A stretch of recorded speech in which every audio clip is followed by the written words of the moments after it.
Talk Shoes. Recorded live. Welcome to the Thursday Night's Triumph Over Targeting podcast. I'm your moderator, Ella. And again, we have another wonderful guest. His name is Doug Cruz. A couple of things to note. If you're new to the call, please stay on and we will get you some support, some additional Talk Shoe podcast numbers, and some helpful links and websites. This is a solutions and educational-based podcast, but the views and opinions of my guests are not necessarily my own personal views and opinions. My goal is that everyone can obtain something out of tonight, especially a feeling of empowerment. If you have any suggestions, comments, questions, or especially if you're in need of any additional support, please don't hesitate to email me at tiangel2016@gmail.com. Again, that email address is tiangel2016@gmail.com. So a little bit about Doug. So as I said before I hit the record button, he met Dr. Matthew Aaron and some of the other people who attended the conference. And I'd heard about him then, and then I also was introduced to him through this lawsuit that he's working with a group of people to form and get that in order. So Doug was born and raised in Chicago, and he still lives there. After graduating from Valparaiso University in 2001 with a BA in geography, he eventually found his way to the airline industry and worked as a flight attendant for many years. He was an active liaison between the union and work group and was a go-to for many who did not understand language and the work rules in the union contracts. He later worked for his local Trader Joe's, where he thought he'd found utopia, but ended up discovering that the company actively puts people on the targeted list. That has affected his life ever since. So welcome, Doug. Hi, thanks for having me, Ella. Well, it's nice to have you here. So I guess maybe you want to add to that a little bit. What year was it when you first started working for Trader Joe's? I literally started working for them 2011, November 11th, 2011. And for some reason, I thought that was a really lucky day for me. And at the time, I guess it was. Real homey feeling, real wonderful people, real down home, laid back. Work rules weren't really enforced. If you needed a day off, they gave it to you. No one got in trouble for anything. It almost seemed too good to be true. I made quick friends with everybody there, real quick. I fell in love with everybody there, and really found myself having a really good time. It's hard work. Anyone that works at a grocery store, I have the utmost respect for them now, because that is a hard work. And I just found myself I hated the work, but I loved the people. And so that was enough for me to stay. I love cooking, and somehow I found my way into the demo station, where all I got to do all day was just like bake samples and talk to people all day. And to me, that's like a dream job. Again, with the whole workplace there, I realized that there was somebody who was targeted. I didn't realize it at the time. It took me till years later. One of the ladies that worked there, she was an older lady. She was single. We would go out on cigarette breaks together, and she would say things like, my son doesn't talk to me anymore. His wife won't let me near my grandchild. I haven't seen my grandchild in 6 months. They just stopped talking to me. And, at the time I was like, that's really weird. Like, you're such a nice lady, and, easy to talk to. We had some work history in common, and just, it's like she sort of had these little mini breakdowns with me on smoke breaks. And then we would go back to work, and she would put on her happy face again and be like everyone else. And, I just thought, well, that's a real rough life, and she kept telling me about oh, you don't trust this person, don't trust that person. They're not good people, And in my mind, I'm like, wow, they're so nice to me. Why would they be bad people? I didn't believe her. It was too much. I was like, I don't know. Maybe there's something wrong with her, or maybe they just had a disagreement. I don't know. Fast forward to when my targeting started, when my workplace mobbing. For me, it started as workplace mobbing. Sort of jumping back and what's that? Can you define workplace mobbing to you? Okay. Well, for me, my workplace mobbing and my gang stalking are identical. Everything done in my gang stalking, all the directed conversations, the street theater, just specific words, specific colors, specific actions done by multiple people over and over again. Just super weird, just and kind of shocking because you really don't expect it. You're really not sure, like, and I literally like, man, it was like normal one day, and then the next day it just started, and I feel like I had to jump back and forth in between like the story just to sort of like play it out. So I'm gonna go back a little. I'm gonna backtrack a little bit. I was sexually assaulted at work, and it was by a guy that I thought was a friend. And I thought, he was just, an old guy that told funny, dirty jokes. And he always came by and acted kind of flirty. And, I'm kind of flirty by nature, but at work, I don't really take it there. That's not a boundary I prefer to cross, and I was doing dishes, finishing up my shift, and, he just came up from behind and did something really inappropriate. And I thought that he would, everybody's buddy at this place. I thought, and everybody's in everyone's business. And, when things are going fine, it's okay. But when things aren't going fine, it's like a really dysfunctional family. And I wasn't aware at the time that this guy was like friends with management, and they just kept their friendship, out of work. They didn't act like they were friends at work. But that was something I learned later on. I did not report the assault. I did not report the harassment right away. I kept thinking, like, he's a friend. He's gonna apologize. Like, it just got weirder. He's former Marine too, which I found out from a lot of other people that are targeted, that like there's a lot of people who have been put on this list by former military personnel. And that made me feel much less alone, that my story wasn't so unique, Anyway, I kept working there. I kind of fell apart. I'm a recovering addict, and, because of everything that happened, I remember bringing it up in a meeting and then just taking on that air of like, I'm fine. I'm in my 30s, I'm not a victim, but like it affected me. And I ended up, through my step work, I realized that like that was a major part of my relapse, and so like you don't realize these things until later when you look back and you see, like, you write out a lot of things about yourself and how other people have affected you and how, who you're going to make your amends to and this, that, and the other.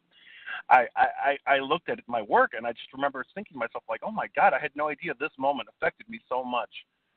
While I turned back to alcohol and drugs, I started to hang out with more of the party crowd at the store, and things kind of got out of hand. It's just like regular drama that happens when you party too much. And I ended up angering a friend of mine, and she was a good friend of mine. I owe her an apology. I still do, but because of targeting, it seems like my recovery kept getting sabotaged, and I'll get to that too.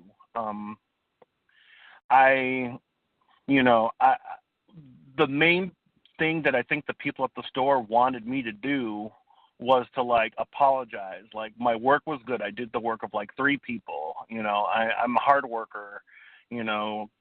I'm good with people, and unfortunately, like, it's one of those situations where, like, if you're part of the family and someone in the family is unhappy, then the rest of the family is going to be unhappy, and that's not healthy boundaries. And I eventually like cleaned up my side and just kept very strict boundaries with people, and they didn't like that because I stopped talking. I stopped gossiping. I stopped playing friends. I wised up. I kept my work life separate from my personal life. And it had been so enmeshed. Everyone's life is so enmeshed at that store. That's just the way they want their store to be. They want that family environment. They want everyone to come in and to think that, like, this is like, we're all family. Like, we all, this is a place where you can come to and like hang out, So it got word spread around that, like, I had upset my friend, and You know, I had been given instruction through people in my program to, you know, hold off on apologizing because I had to work on things for myself. And honestly, I think that's the best advice I could give anybody who was in my situation. I wouldn't have done anything different because I finally got to sort of like have a relationship with myself. I finally got to like, you know, see what was appropriate, inappropriate for me. You know, I got to stop being confused about like, you know, there were a lot of things that I did that just seemed knee jerk, and you know, I finally got to like have a separate personhood from everybody else, if that makes any sense. So I didn't apologize. I stopped being friends with people.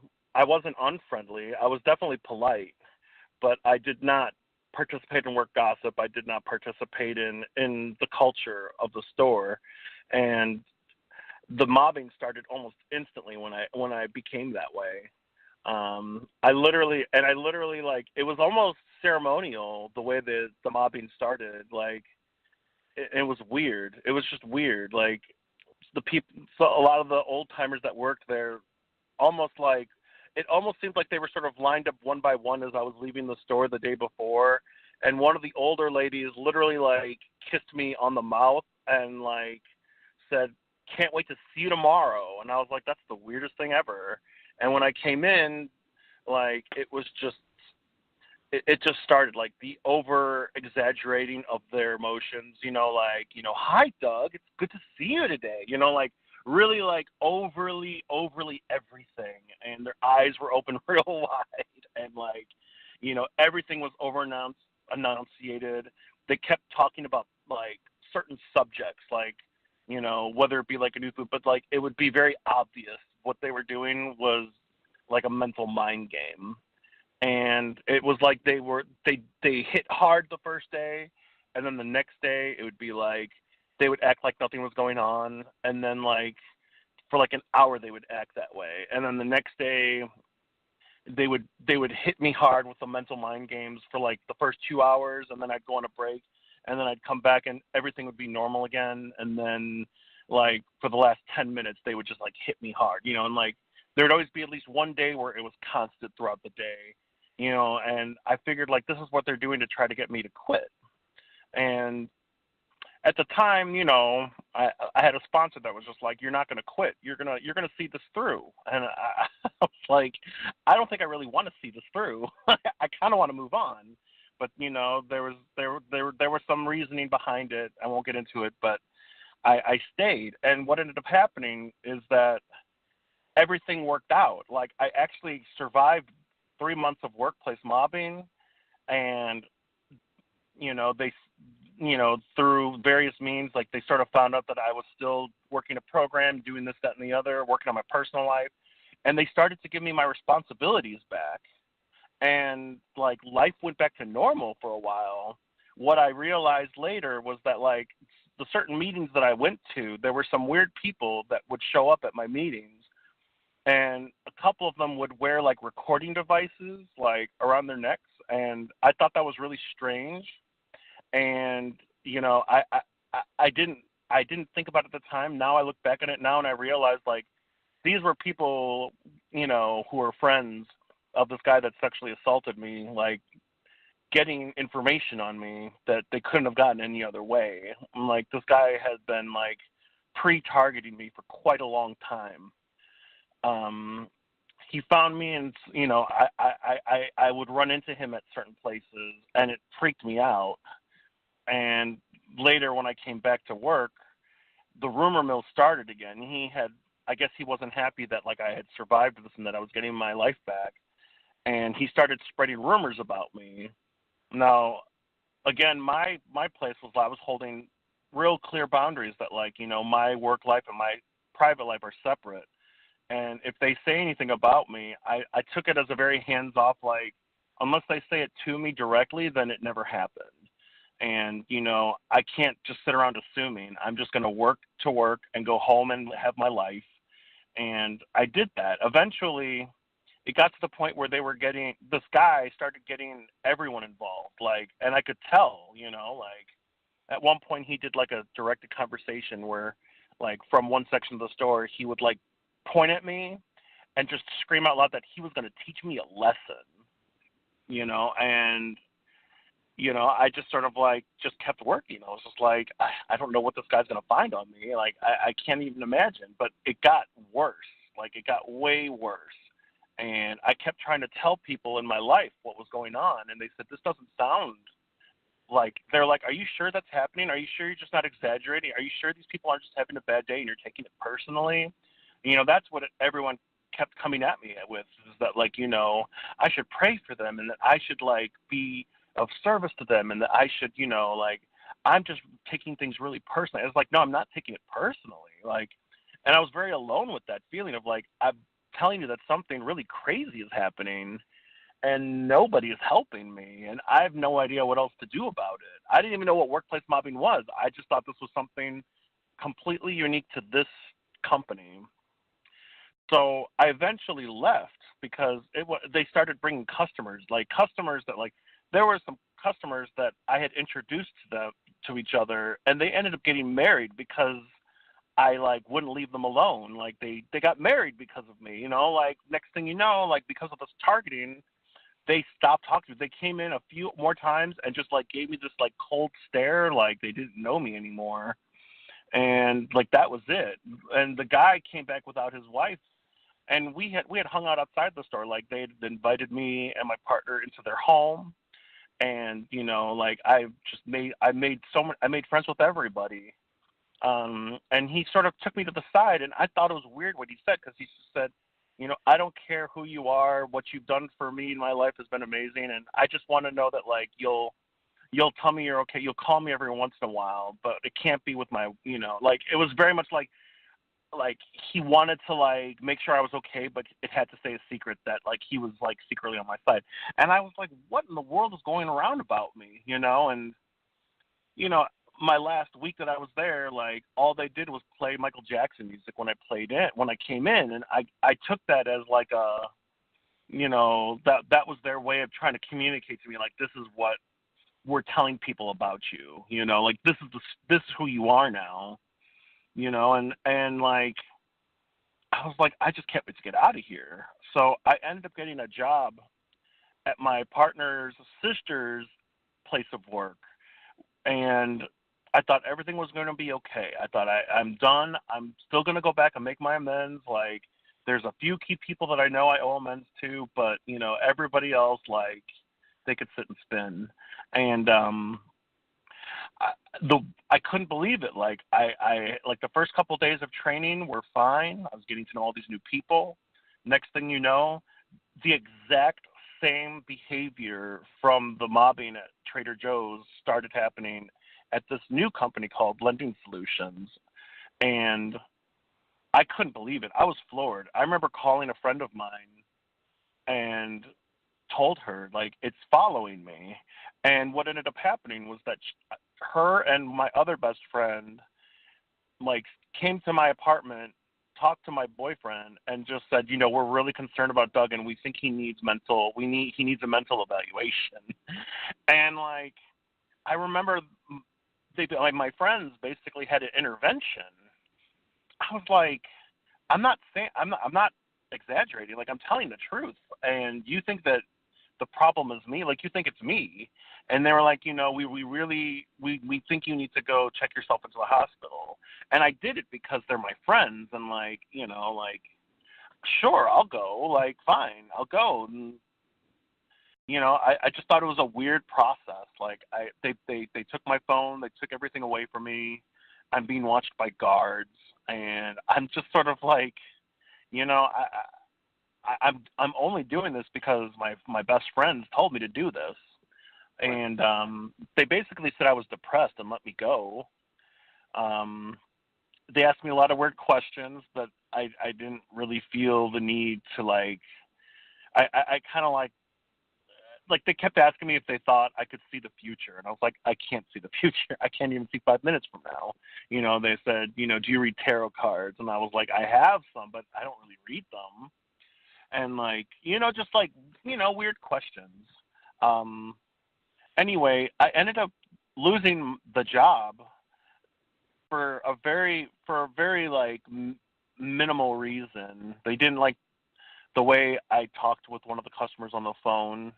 And I know for a fact that, like, had I not been targeted, and I didn't know it was targeting at the time, but had I not known I was targeted, like, had I not been targeted, that would not have been a reason. They wouldn't have even slapped me on the wrist or something like that. From that point, I realized that because of the people that worked with my boyfriend's sister, that's when his family got involved in my targeting. And at this point, my boyfriend doesn't realize and doesn't believe me when I tell him this, that his family started participating in the direct conversation and all this other stuff. And I was super close with his family. I love his family. Like, they're the nicest people I could have ever met.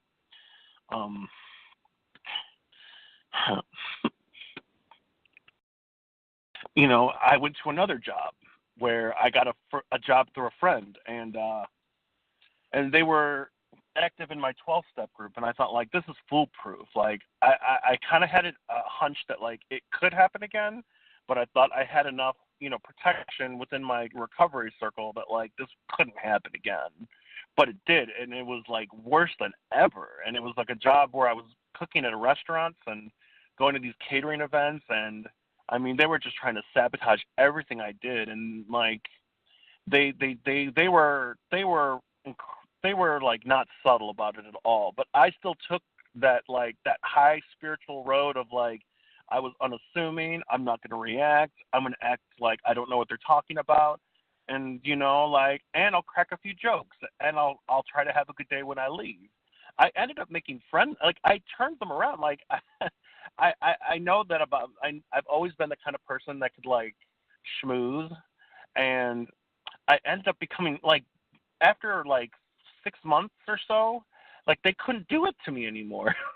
They just, like, they were my friends. Like, I won them over. I thought to myself, no harm, no foul. I don't know what the hell is being said about me, but I would rather get along than not get along. You know, especially since this was a recovery friend of mine's family who didn't realize that his family was participating, and I just didn't tell him because I felt like that I don't want to bring other people into my drama. Like, I'm going to take care of this myself, you know? So I became friends with them, and literally the week I became friends with them, the restaurant shut down.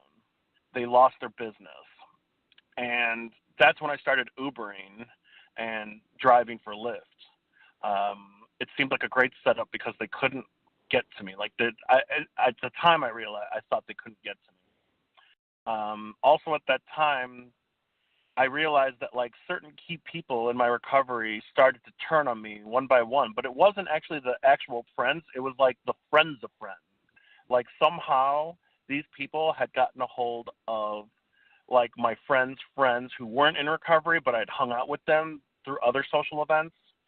And, like, literally one by one, like, everyone in my circle, like, my sponsor that I had had for years just stopped talking to me, said he couldn't sponsor me anymore.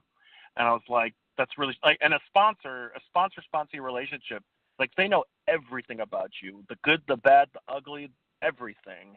And to build that kind of relationship again, it takes time, you know. And I was literally, it seemed like every time I was getting to my 9th step, which is like the immense step, the one that I think everybody knows about, like, it just kept getting sabotaged. I went to another meeting, got another sponsor. Within a week, they were like, I can't sponsor you anymore. One of the guys even said, I don't think you're being fully honest with me. And I was like, I don't know what I'm doing wrong. And I also was sponsoring 4 guys of my own. And, you know, what ended up, you know, it got to the point where, like, enough was enough. I ended up relapsing again. And for a year, I just sort of, like, stayed in relapse mode. I wish that I had a story that was, like, as clean as some other people, but, like, I'm not perfect, and I struggle with addiction. And unfortunately, if people knew the lengths that these people went to destroy everything, you know, like, I feel like the mistakes that I make when I'm relapsing were used against me in a way that was, like, manipulated, you know, like, this is this monster. And it's like, I'm actually not a monster. When I'm sober, like, I'm too busy to be a monster. Like, I'm taking calls, I'm chairing meetings, I'm volunteering for things, I'm working, you know, like, there's life is too full, you know, like there's no time for any of that nonsense. So, a year later, I realized that I just couldn't do this anymore. Like, I lost everybody, but I needed to get myself back together. I was like, I can't let anything hold me back. Like, I needed to come back, you know, and I didn't care at that point, like, who or what, like, who or what, who left me or why they left me. Like, I just had to, like, get strong for myself.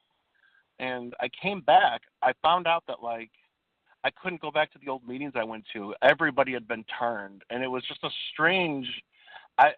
And I still didn't know what targeting was. I didn't look anything up. I didn't really do any research. I just thought this was a weird thing that Trader Joe's did. And the week that I got clean again, which was March 2nd, 2016, my targeting, like, for real, like, the real targeting began. That's when, like, regular people on the street were participating in, like, mobbing, and they would, like, everyone was wearing purple, or everyone was wearing, like, you know, plaid, or and everybody was having direct. All of a sudden, all of my passengers on my Uber and Lyft rides were perps. And they were having directed conversations. They were bringing things up from my past, things that only my family, like my sisters and my mom and dad, would know. So by that point, I realized that, like, you know, this is real intense. You know, I would get rides. All of my rides were the names of people in my life, and then like a person named Patrick would get in my car. And there'd be a directed conversation that I had years ago with a friend named Patrick. And then all of a sudden, like, someone named Tiffany would get in the car. And that was my best friend in the airline industry. And all of a sudden, they were having directed conversations with people in the back that only Tiffany would know about. And it happened to me every time a passenger got in the car, or like every third time, you know. And they would have like a few where, like, nothing would happen. And I still didn't research targeted individuals. I just, like, eventually I found my way on Twitter, because I basically just gave up social media altogether. I was like, I just have to get away from everything. Like, I have to block people. I have to, like, push everyone away. You know, like, I just, like, it was just a shock to my system. It felt like the entire city of Chicago was in on it. When I got to the community, finally, I didn't reach out right away. I just sort of observed from the sidelines and just sort of, like, watched and listened to other people's stories. Basically, what I heard a lot of was that I should stay away from the calls because everyone's a perp. I should, you know, not, you know, I had to live suspiciously. I had to sort of, like, navigate. I had to, like, figure out what was right and wrong for myself. You know, I ended up reaching out to this one woman named Karen Probst, and I still talk to her. I'll talk to her on the phone for like 4 hours, and we won't even realize how much time had gone by. But, like, little by little, I found my way into the community. I started watching Techno Crime Fighters. I started listening to your calls, Ella. I started to, like, I finally just was like, I just need to, like, delve into this. I have to, like, be a part of this. I didn't feel a part of the community, though, because a lot of my story did not involve, like electronic harassment, not until recently. And so I didn't feel like, am I targeted? Like, all I'm getting is gang stalking. Am I a targeted individual? Like, is my harassment less than? Like, should I feel like I had it easier, you know, even though I lost everybody? You know, it wasn't until I heard your interview with Stephen Shellen that I was like, I am absolutely a part of this community. Like, I knew then and there that, like, the things that I can't get, you know, from my, like, recovery life, like, I have to apply that to the TI world. And that's how I got involved in activism, you know, like, to get out of myself, to be of service to other people, to do everything I possibly can to, like, make sure that the other TIs that I meet know that they're not alone, and that they're not horrible people that deserve this, you know, because there was always a part of me that felt like maybe I deserved this, you know, like. And looking back, it's like, I really didn't. Like, I you know, like, as far as I know, like, I You know, like I was kind of wild, but I would never hurt anybody. Like I would never hurt someone and not feel guilty about it. You know, like I have morals in me, and what it seems to be made out to be is that I'm this person that's like totally like no morals. I think they placed me as a pedophile, and like everything. Like it seems like the whole anything they could say to get everyone involved in this to like protect the neighborhood or protect society or whatever, like that's what they're using on me. And it almost seems like they're doing that so that like their company can be like flawless, that they could be this like utopian company that like does everything right, and they're so caring and they're so concerned about the environment, and they don't sell anything with GMOs, and so that like anyone that has anything to say about the company will never be able to be believed. It's like a foolproof thing. And you know, I have to say I felt the most fulfilled in my life in these last few months when I've really gotten involved within the community and just sort of like asked where I could be of help, asked who needed help. You know, now I'm working on this lawsuit. I'm more of the administrative person, but you know, that's a lot of busy work that a lot of these other guys in this team, they wouldn't be able to do the research that they're doing if they had to do all this other work, you know, on top of it. So I'm more than happy to answer emails, you know, get the list together, do my own research, and just like, you know, have friends again, to like take that leap of faith and like trust people again, you know, because I thought I'd never trust anyone in my life again. I never thought I'd get anything back, you know. Now I have like friends that I talk with every day. If I don't hear from certain people, I hope that, you know, I think something's up, you know, like I think it's important that we stick together and we watch out for each other, and we, you know, we see each other through this. You know, I'm no Karen Stewart, I'm no Catherine Horton, but I think that shouldn't stop anybody from stepping up and seeing where they could help. So see, like, you know, where they can, you know, contribute. You know, I did a lot of the cooking at the conference, you know, and boy, that was so much fun. It was so much fun to work with people and like have fun in the kitchen and just sort of like wing things up and just like, you know, like life feels good again in that sense. It's not perfect and we have a lot of work ahead of us, you know, but things are coming together in a way that I don't think they've come together before. And it's really exciting to be a part of it. I didn't know if you had any other questions. I just sort of freestyled for a while. Thanks for letting me talk. Problem. So, yeah, you have a very interesting story. At any time, did you have success ever, you know, reaching out to people? It sounds like I know you did try to work through things with people. Did anybody ever kind of admit anything to you? Were you able to have any deep discussions? And I know you have like relationships around you and friendships. How do they, you know, I understand your significant other supportive of you. Do people believe you in general, your family and friends? So it's kind of a multi-part question, so I'll let you. No, I understand the question. So I think right now, like my partner, I've been on the rocks, especially since I've taken up a lot of this activism. And he doesn't really get it, but he doesn't. We talked about it the other day. He says it's not that I don't believe you. He says it's that if I do believe you, I get really scared and really angry. You know, like if he believes what we as targets are saying, then there's a good reason to be scared. You know, like there's a good reason. You know, like these are good reasons to fight. I think these are good reasons to gather. This is good reasons to research. It's good reasons to like get this class action on its way. And he'll have moments. He goes back and forth. Like he'll one of the things that they love to do to me right now is tailgate me. Like I'll just have like numerous people tailgating me throughout the day.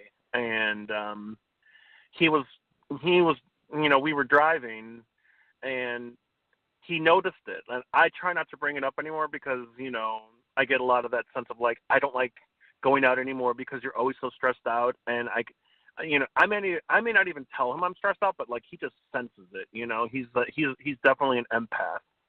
And he picks up the energy when there's gang stalking around. I don't bring it up. I'll just sort of like act cool or just like whatever. And he'll just get like, I'll just see it in his face. Like he's going to lose it any second. And he has no idea why. And once in a while, I'll be like, oh, yeah, there's heavy targeting going on here. And then I'll be like, well, what do you want to get for dinner? You know, like, I'm used to it. Like, I'm not going to let this bother me. I'm going to leave the house, you know, like, I'm going to live my life. But for him, it's like, it's almost like he's a co-target, you know, like a co-survivor. And he's still in a bit of denial. But I think of everyone in my life, he believes me the most. My family has been turned by the perpetrators. They actively, the last time I saw them, participated in the directed conversation, the hand gestures, the everything that people know of gang stalking to be, like they participated in. And just like at Trader Joe's, the next day everything's fine and what's wrong, and like, talk to me, why do you seem so down, it's all, I don't know if they somehow I don't think they realize that what they're doing is so traumatic. And I wonder sometimes if they were lied to about like what is happening, like I know they've been lied to. The last time I saw them was my mom's 70th birthday on January 14th, 2016. And I went to bed early one night. I got up and I overheard my sister and my mom talking, and they don't realize that I heard. And they were just saying like, oh, well, this is, they're very, very, like, very Baptist spiritual people, and they were like, my mom had always felt like, I don't know, like my oldest sister never had kids. My middle sister had one kid, and I'm gay. So that, like, the whole gay thing is like still an issue with Baptists. So, my mom and my sister were talking about how, oh, well, this is why God didn't allow Rachel to have children. She was protecting those children from Doug. That's when, I was like, wow, like, and that's why God gifted you with a daughter, and we're just going to have to be really careful, about who comes over, that kind of talk. And I was just so shocked. I didn't address it. I just wanted to get out of the house. Like I can't believe that, like, whatever's out there, they're believing, and I can't believe that they wouldn't, like, come to me or even say something like, why would you, like, I can't even imagine, like, how they turn people, but they do. I've recently become more bold, and I've sent my mom some really direct messages, not direct conversations, but like direct messages, like, all the things that I've been doing in my life. I basically cut my family off for over a year, and I'm trying to sort of like reacclimate in one way or another. So it's just real brief emails. And I talked with my mom for the first time in 18 months. We talked for like an hour. It felt wonderful. And I know that my family loves me. I don't think they realize what they've been brought into, but I know that they love me. They just don't realize that they've been lied to. I briefly brought up targeting. My mom had asked if I needed like legal help. I said, right now, like, I went into a little bit. I just said, like, I'd rather talk to you face to face. And she said, okay, like, we could talk face to face. I'd like, she expressed that she missed me, and that she wants me to visit, and that she wants me to be in their lives, and that, like, everyone in the family misses me.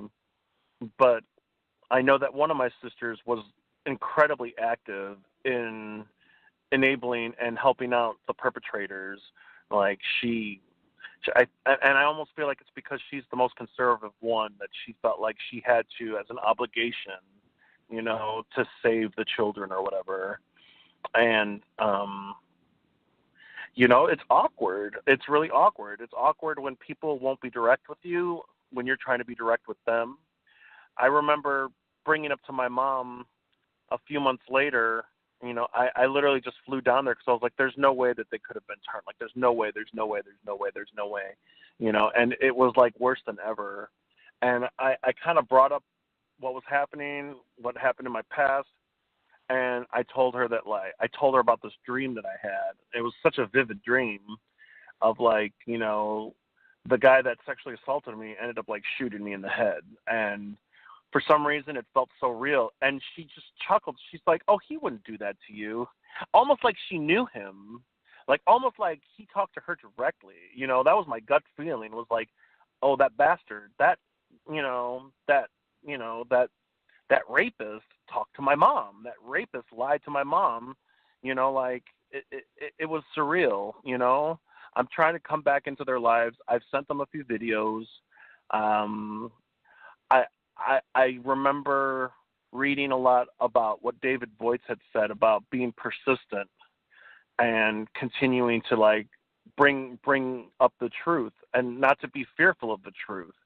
You know, it's such an unbelievable truth to tell that it's almost like you just don't want to tell it because you know you're not going to be believed. But I have to say, like, I've been persistent with some of the, you know, I don't have that many non-targeted people in my life anymore. They've all been turned. But the few that I have, like, I keep trying to just sort of spell it out.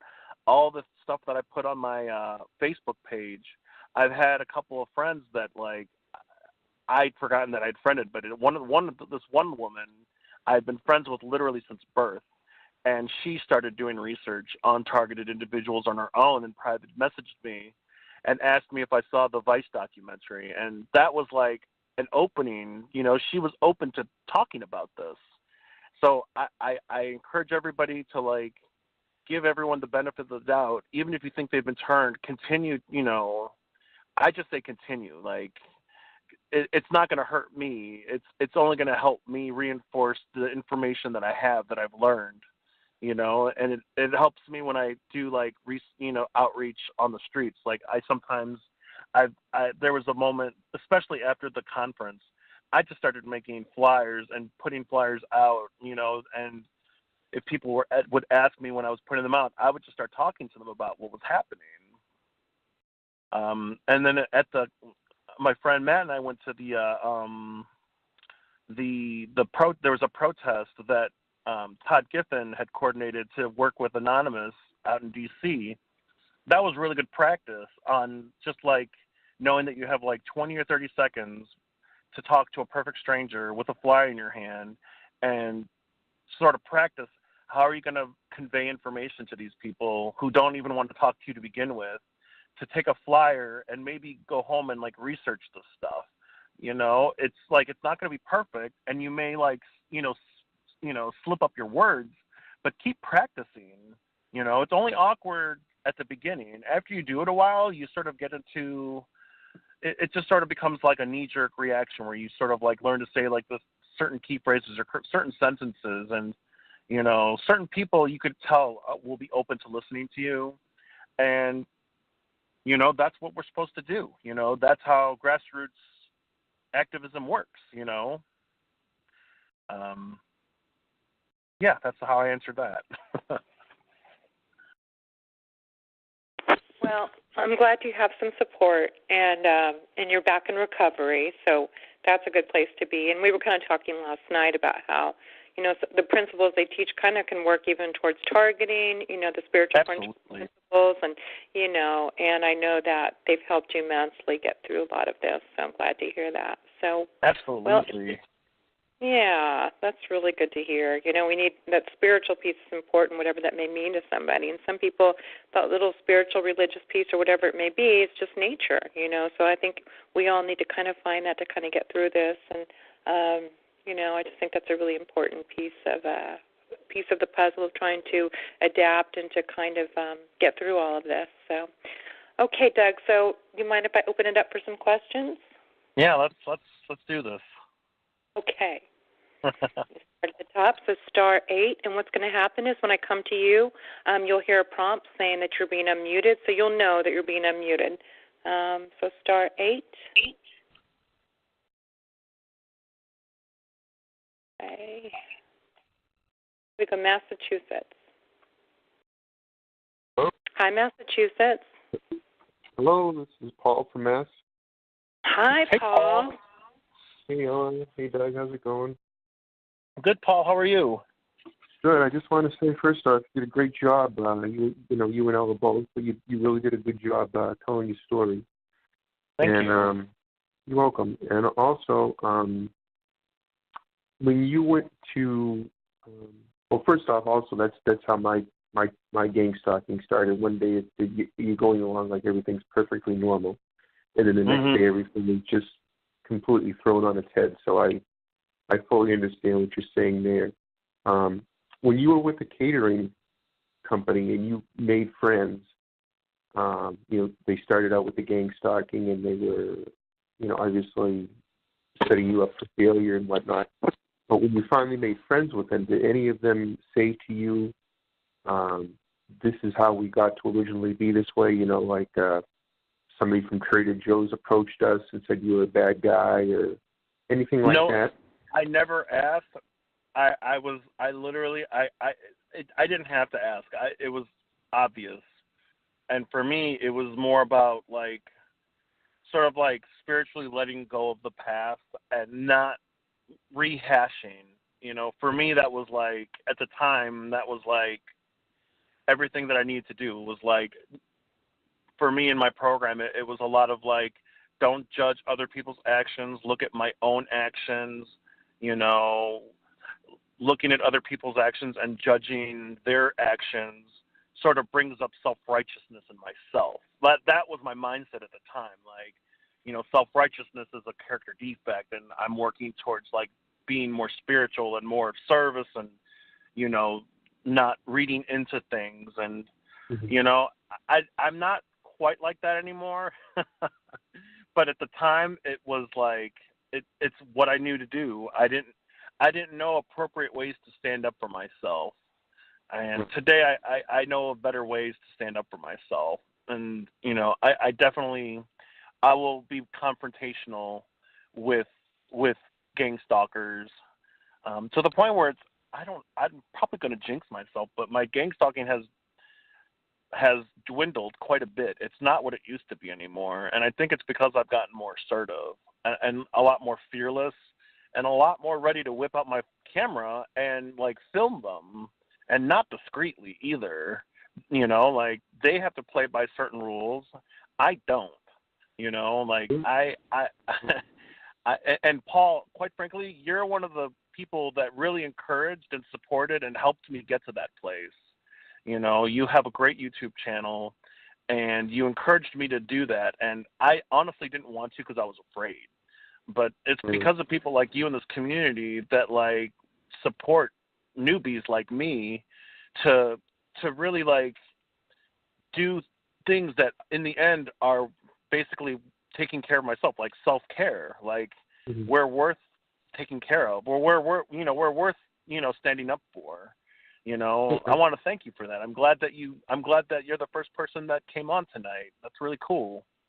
Oh, you're welcome, Doug. Well, absolutely. And I just wanted to say that myself, I won't keep you too long, but I was under the same thing where I went through months and months of gang stalking, and I finally decided, this isn't going to stop. And the only thing you can do is to start videotaping this. And the day I got my dash cam, the day I got my dash cam, that was a game changer. If you don't have a dash cam in your car, get a dash cam and watch. I do. I recommend that to all targets, and get the best dash cam, wide-angle dash cam that makes a difference you can possibly get. Because let's see how fearless we are while they're being taped. Exactly. It does take a little bit of the steam out of them for sure. So anyway, Doug, I just wanted to get your answer to that question, because I think a lot of targets, wonder who approached them, and I certainly, have noticed all kinds of weird behavior in my neighborhood once I became targeted, and I've often noted that myself. So. To me, a lot of it's still a mystery, but I know that it originated at Trader Joe's, and therefore Trader Joe's had a heavy hand in this. And I later found out, looking back, that my friend Susan, the woman that I talked about, who I went on smoke breaks with, this was targeting. And at one point she did say to me, if I were younger, I would fight this, but I am almost retired, and I just don't have the energy. I just know that this is the way it's going to be for me. I can't, I'm not that young, but I'm not that old, like I still have the energy to do the work that needs to be done. So, like I need to follow through and fight like hell, because I know that there are also a lot of targets that are electronically harassed to the point where their energy is depleted. My energy is fine. I mean, I have this energy. I better not waste it. Life is too short. Absolutely. Well, thanks a lot, Doug. I do appreciate your time, and like I said, you did a great job, and I'll let Ella get on to the next person. So thank you. Thanks, Paul. Oh, it's really nice to hear your voice. Oh, thanks, Ella. Good to hear from you, too.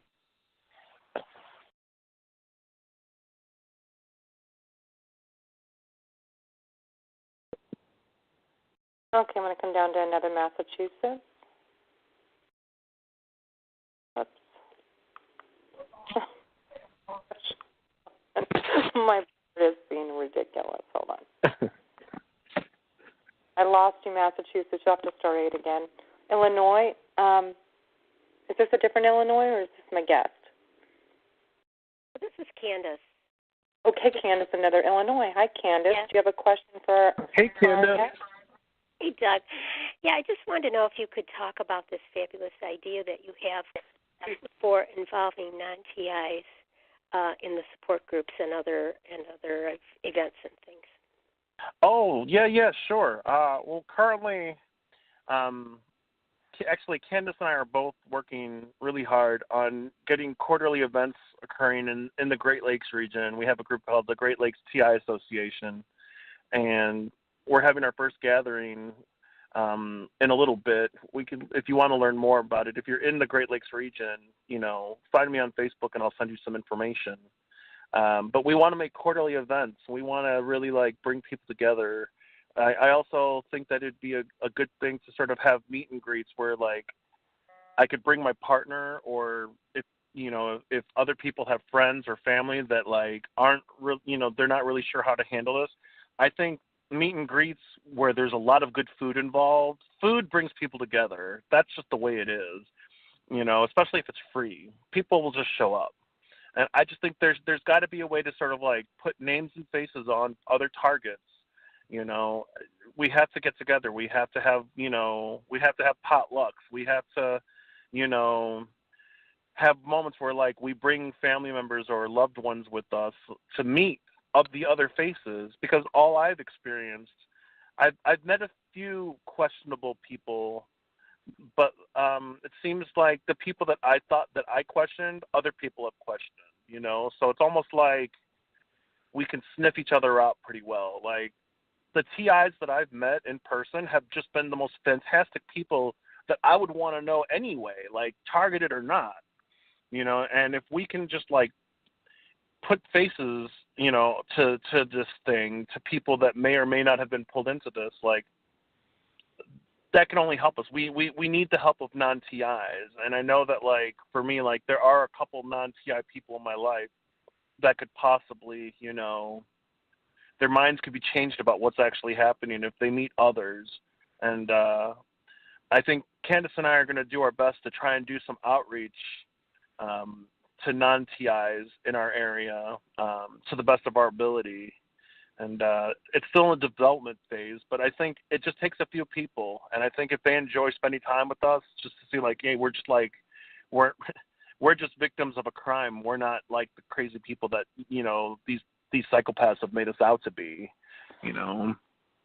But if we form our own relationships and we make it a priority to form relationships with each other, it's only a matter of time, It's if you go out somewhere and let's say, I'm not going to go to a bar, but let's just say there's a group of TIs, they go out to a bar, they're having a good time, they meet a group of people, they're having a good time. Eventually, people are going to be these aren't they're just like us. Why, we just have to be out there. We can't be scared. We can't stay in our houses. We have to be out. I've been fearless. I've been adamant about that. I don't let these perps on the street scare me in the house. I get out as much as possible. You know, whether they like it or not, this is my world too. I'm going to make my mark on it, you know? It gets easier every time you do it too. It's awkward at first, but after a while, it's just like nonsense. You're going to step aside and I'm going to go into the store. I'm going to go into this, you know, restaurant. I'm going to go into this movie theater and I'm going to live my life, you know, like, and I'm going to work on this lawsuit and I'm going to do this activism. And what are you going to do about it? Do something covert like a coward? That's not going to work. It's going to work for you, but it's not going to work for me, you know? The more I've reached out, the more I've, like, interacted, like, it just makes my life fuller. And that's what I wanted, you know? That's what I had before targeting. I had a really full life, you know? And through interacting and through activism, I feel like I'm getting that fullness again. And it's going to be even better when we beat this. I don't think this is something that we're going to live with forever, especially if we all stick together. I think so. Okay, so Yeah. Eleanor, I'm going to go ahead and put you back on hold, and we're going to go down to the next question in New York, Northwest New York. I'm going to come to you. Hi, New York.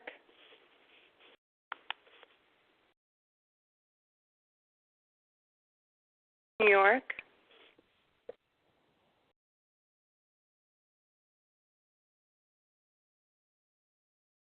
Let me try somebody else. Okay. California, I'm going to come to you. Hi, California. Hi, everybody. Hi, Ella.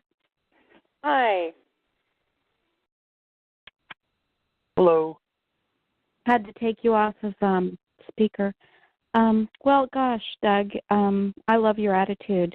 You're so well-spoken, you're fearless, and I like the flyer thing and having your camera. Yeah, I believe if you're proactive, these creeps don't hang around so much because, you know, my targeting has been whittled down a lot. So here's my question.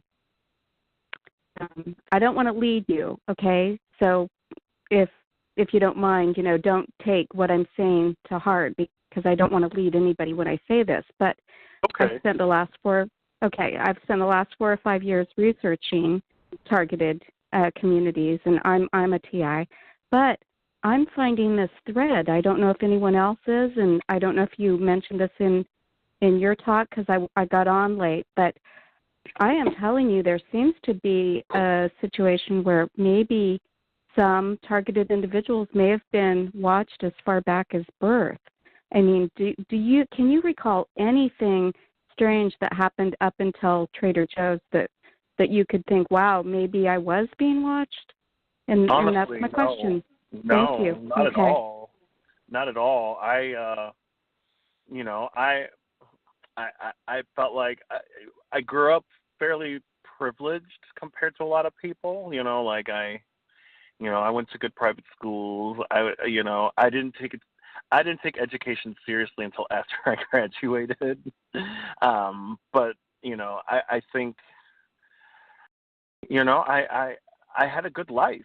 I made friends easily, especially after I got sober. When I wasn't sober, I just isolated and stayed by myself and wondered why I was alone, even though I didn't do anything.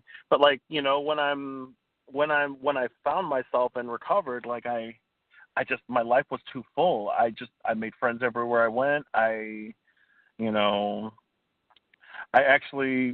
My problem at that point was that I was too social, that I would burn out.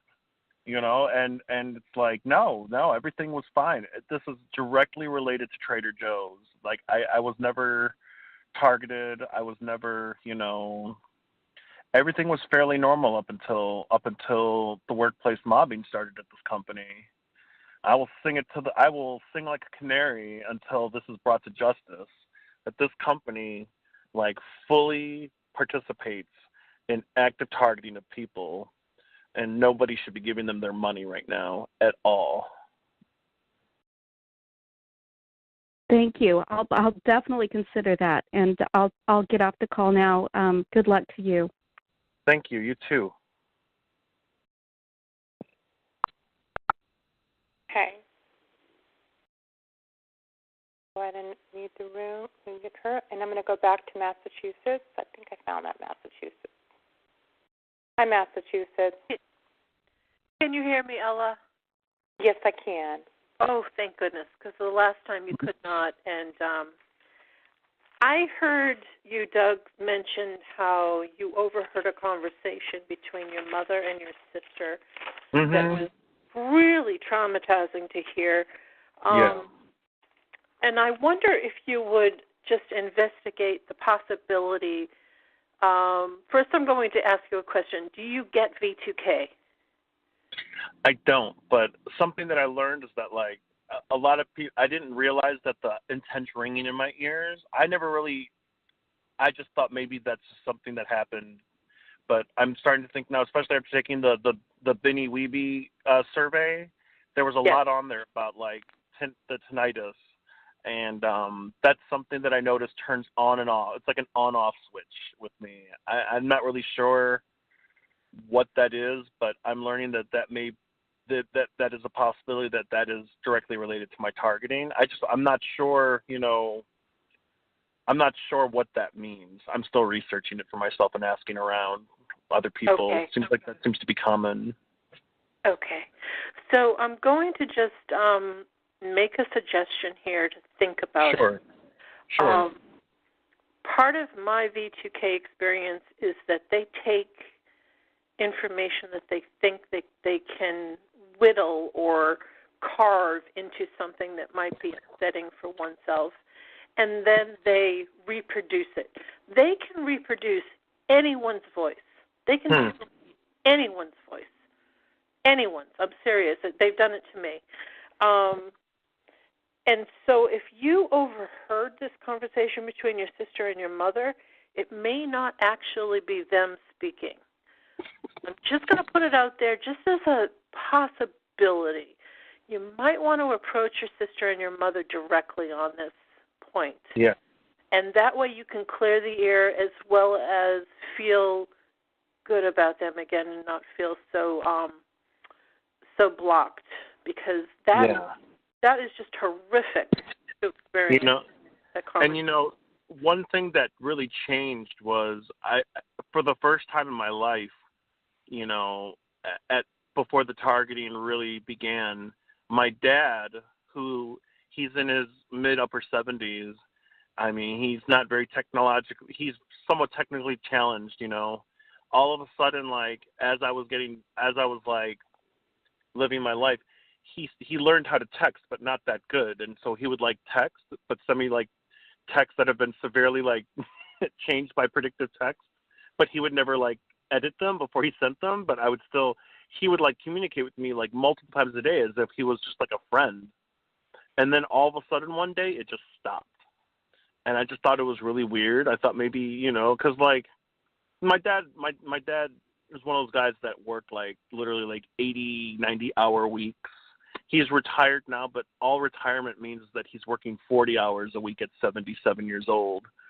And, that's just the way he's always been. So to have him to all of a sudden feel like he was like an active part of my life and that he would just call just to say what's up, like, that's not my dad. That's not the dad from my, like, teens and 20s. And, and all of a sudden it just stopped out of blue, and even now, like, it's very, there's very clear signs to me that, like, the targeting had gotten to my family. And this is beyond, just like, I'm 99% certain that, like, the perpetrators have, like, sold them a story. Yes.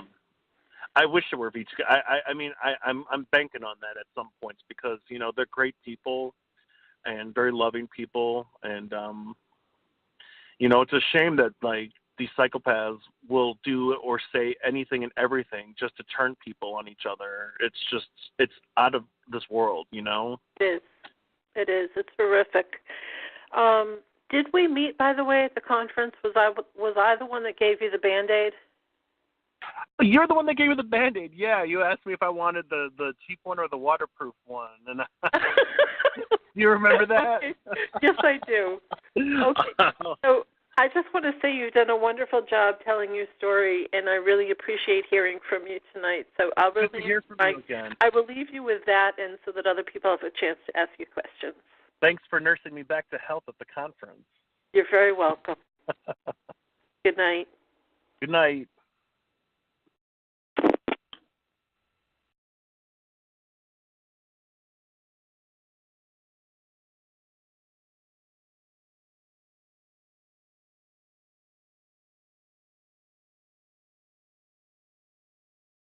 Is Ella there? Sorry, I was talking and I was on mute. Okay, I was saying I was going to mute Massachusetts and I was going to come to California. Awesome. Actually, I think she just asked a question. Let me go to Southeast Michigan. I don't see the phone numbers. All I see is the state guys. That's how I don't know. Sorry. Go ahead. Hi. I hope Hi. you can hear me okay. Hi, Hope. Hi. So, Doug, thank you so much for sharing your story, and I feel terrible about what happened to you. And I wanted to compare some notes because I am stalked very badly at Trader Joe's. And one day I went up to a manager and, you know, I told him I'm being stalked when I'm here, and he clearly had no idea what gang stalking was, or he is like an Oscar-worthy actor. They're Oscar-worthy actors. This is like part of their seriously? management. Yes. So, one woman who was like one of my best friends who was really working towards management, working to become management, like sort of like creating my workplace mobbing scenario was, I think, part of the rite of passage into her becoming, you know, and they won't promote anybody who doesn't participate in this. That's sort of their thing. There's a lot of... you think that's a corporate thing? Like it's coming it is from absolutely a corporate thing. above? Yes. That's sick. It's disgusting. It's absolutely disgusting. But I can tell you without a shadow of a doubt that this is an absolute built into their corporate structure system. This is part of their business model for how they stay successful. How could that be though? Is that because then they build a core team and they put a couple people on the outside so the core is really strong and don't I mean, I have my own theories that like their Trader Joe's, they're named after Joe McCarthy and McCarthyism. I mean, nothing else made sense to me except for that. When I learned about what was going on, I was like, this is McCarthyism. And then I was like, oh my God, Trader Joe. Oh, you know, like it was one of those like aha moments that I had in my head. You know, that maybe this is sort of a false flag corporation. Well, I'll tell you. So I think this guy, I felt that he did not know. Okay. But he might have. Okay. And he could be a really good actor. But then while I was talking to him, this other woman who worked there came up and she gave me like the ugliest stare I had ever seen. And previously I had not, that I knew of, had stuff from most of the employees. I knew one guy out in the freight area was doing it because he's too obvious. Some of them are so stupid, honest to God. But I know. So the last time I was in there, this manager has always been really friendly with me and made like wine recommendations and this and this.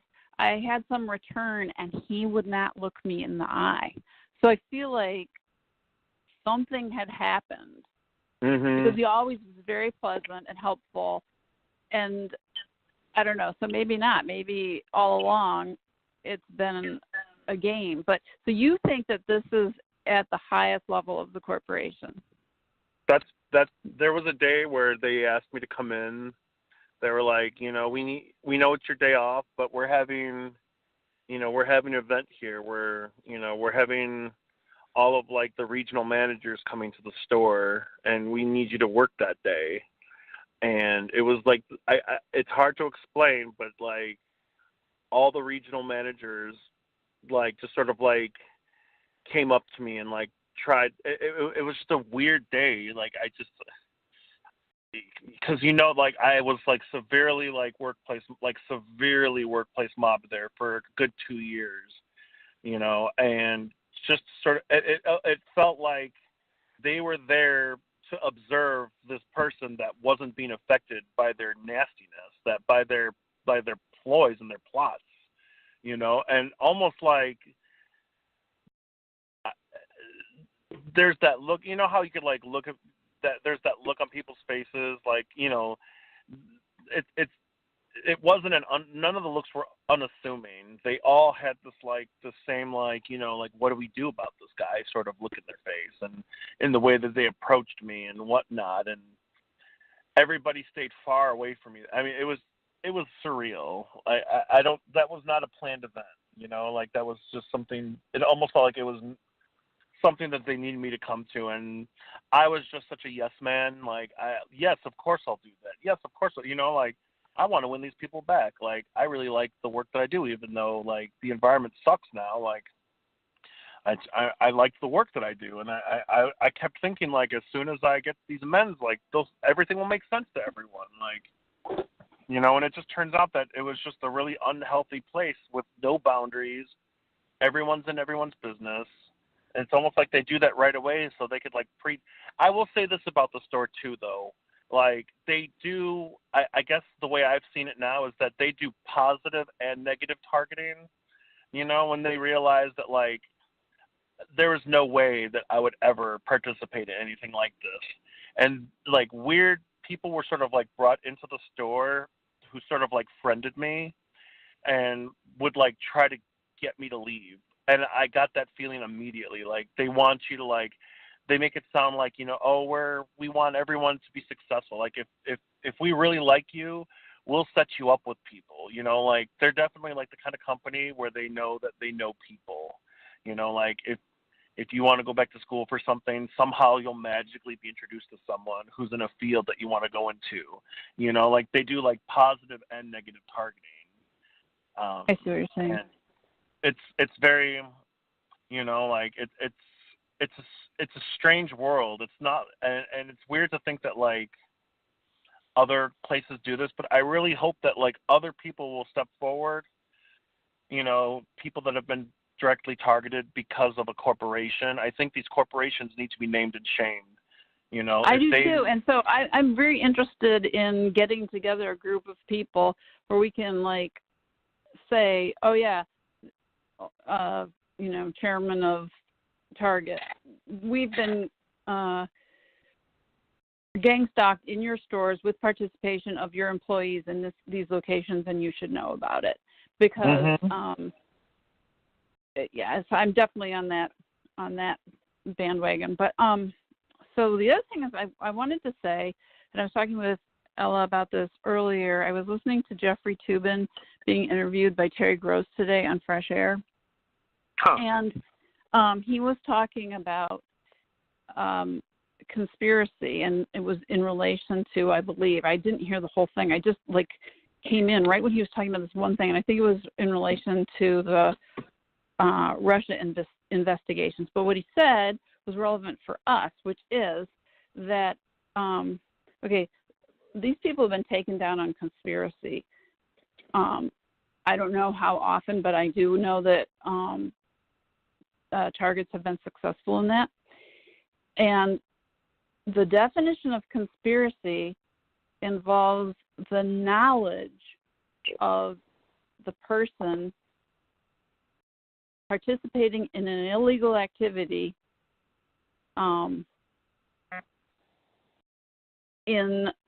with another person. So the person has to know. If they don't know that what they're doing is illegal or criminal, then it's not a conspiracy, and then you can't get them. So what's very interesting to me is how often I have signs that I take in my car and I put them in the windows. And yeah, me too. It was especially apparent the other day that I took my son to school, and I'm gang stalked horribly there. I mean, there's just like, ugh. Anyway, and there was a guy who was coordinating some of it, and it was really clear he was coordinating it because he wasn't very smart, and he was really, just obvious in all his things. And he came out to like inspect my car when I put my sign out, which says, gang stalkers, if you participate in organized stalking, you violate the Constitution, numerous federal and state laws, and the RICO Act. So then he kept people from seeing my car, which was fascinating to me. I'm like, why is he keeping them away? And then today, I mean, of course, you don't want something that's going to turn your person. But then I realized it's not just that they might not participate if they knew they were doing something illegal. It's that there is no conspiracy if they don't know. So he can't be taken down. You see what I'm saying? Yeah. I feel like that's a great line that, like, someone with a law degree can feed these people to sort of, like, justify, you know, like, just remember, if you don't know it's a conspiracy, then, you know what I mean? Like, that's sort of like almost like. No, if you don't know, it's illegal. And I think that people have said over and over in the calls that they think a lot of people don't know it's illegal. Like, they don't really know they're participating in people getting their genitals fried off and, you know, all this other stuff. A lot of them think they're doing something good because their pastors are telling them to do it, or they're in neighborhood watch. And I think in my instance, it's very neighborhood watchy because we have the children involved, and like the safety guards are checking up on us and stuff. It's so creepy. So I guess I just feel like the community as a whole needs to be thinking about getting out there and, you know, every time you see someone doing something that seems that might be gang stalking, walk right up to them and say, hey, you know, and I don't know how you would word it, but have you ever heard of gang stalking? Let me tell you what it is. And then the people who are innocently involved can get educated, and the ones who aren't, now you know you told them. And when it comes down and they're involved, they can't say they didn't know because you told them. My last thing is, I think people should start calling themselves targeted survivors. I really do. It's so negative when you keep saying, oh, I'm a targeted individual. By using the word individual, it reinforces your isolation. There are cancer survivors. You know what? I don't feel anymore. I did feel like a targeted individual until I was hospitalized this summer. And then I came out, and my spine is made of steel now, and I'm a targeted survivor, and no one is going to fuck with me. And that's all I have to say.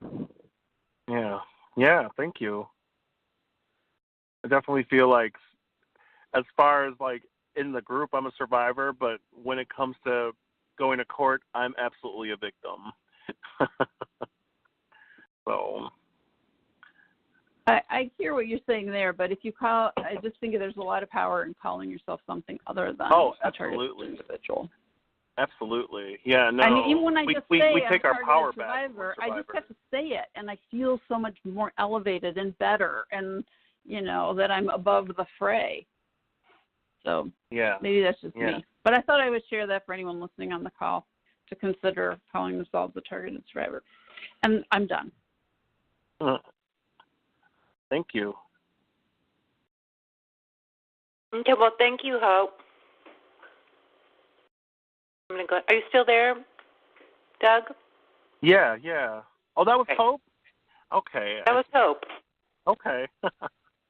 Yeah, so it was at the conference. Okay, I'm going to go to, let me scroll up a little bit. I think we got California. Looks familiar. Okay, I think that's it. So before I end the recording, if somebody has any more questions, *8. Oh, I think I just got a question. Brooklyn. Okay, Dee, I'm going to unmute you. Hi, Dee. Hi, Ella. Great to be on the call. Oh, it's nice to hear your voice. Yes, likewise. And Doug, it's very nice meeting you. You in too, Chicago, buddy. Right? Yeah, man. I'm in Brooklyn, New York. We got a few things in common. I'm more so in the Rainbow Coalition, but I'm actually sitting on the outskirts because of the targeting. I found out a lot of the targeting is coming in from the LGBT community, especially when you're in the LGBT community and you love Jesus Christ and you know you were sinning wretch. And I say that, because I keep it real for me because of my upbringing. I didn't have the mom that was in the church that drilled you and gave you the negative homophobic issues. And I'm grateful for that. I have a different type of mother. She's actually let's just put it like this: law enforcement, not military, but she could have. My grandmother put a stop to that. And it's because my grandfather is a veteran, he passed on from the Korean War. So, you mentioned something about the military and when you was giving your presentation, especially dealing with I think you said the Marines or something. Yeah, it was a Marine that sexually assaulted me at work. Okay, now, and there's Trader Joe's. And Trader Joe's will be looking for me because, they fully artificial intelligent. And I shop in their store. I have a whole bunch of Trader Joe's bags because I shop in their store. And I watch the sideshow. And I deal with it very well. I deal with it very well because, dude, I've come up out the rooms. I used to do the 12-step meetings. I had to stop. I relapsed many a times. My drug of preference was cocaine, crack, and amphetamines. And with the LGBT community, crystal meth was ripping through the 90s all the way until after 9/11. And I worked out there in the World Trade Center area, so I got caught out there. So, I'm kind of like a veteran from 9/11, being that I was affected by all of that crap, too. So it fed my addiction. And I could not get any help for my addiction because of targeting. Yeah. Now, which leads into my question. Have you had or do you have any familiarity of dealing with people in occultism targeting you because of the background with your family, being Baptist? Can you repeat the question? Have you had perpetrators connected into occultism, connected into the dark arts, witches, warlocks, the covens, all of that, target you within your, time learning about this? I don't really know. How would you find out? Like, how would you know if that was something that was happening? Okay, because I mentioned this because of the corporation that you're talking about and the guy that sexually assaulted you. Yeah. And it's because Trader Joe's, this is a maritime company. The Marines, they maritime. They dedicated into international trade, dealing with all of their services with our government. And I have nothing against our armed forces except the occultic nature that ties them together into doing this to us. Mm-hmm. And within my targeting, I had to learn about occultism and how to defend myself from it, being connected and reconnecting myself with the Lord Jesus Christ, the great Holy Spirit, and grounding myself with the Bible the best way I can read, because, I'm a sinner and I don't read all the time. But within all of this targeting, the only way I was able to get myself back was to just stay in prayer, connect with some good people. And I had another moderator years ago. Her name was Linda4444. Great moderator. She used to do these calls all the time. She mentioned this gentleman. I don't know. Have you ever heard of this name, Zeph Daniels? No, I've never heard of him. Okay, look for him. Zeph, Z-E-P-H, last name Daniels, commonly spelled. Report. The Zeph Daniels Report. Look for him. He does podcasts. He has his own. He gets into music. He talks about the targeting. He talks about the issues that we go through dealing with the occultism within the target, and that you're not familiar with yet, but you will, because it's tied in to what they do in that store and what that guy did to you by sexually assaulting you. Because, see, they feed. They use this targeting system to feed. And you're very lucky by not getting 2K, because what you have now with the on and off tinnitus, and you go into different areas, and then all of a sudden the tinnitus is hard and heavy. And then after a while, you just start hearing the voices, and they start talking to you. That's what I've heard happens. Yeah. Yeah, for a lot of us. If that ever... Mm-hmm. Go ahead, I'm listening. Am I still connected? I can hear you. Oh, okay, good. Sometimes we get dropped out. Because that's how it started for me. It was heavy tinnitus. I equated it to my drug use, and then I had to take pharmaceutical drugs because of my condition and all the targeting they have done, because I have autoimmune disease. I'm fully disabled, can't work. You know, so I commend you for being in a work environment. And I also love to cook.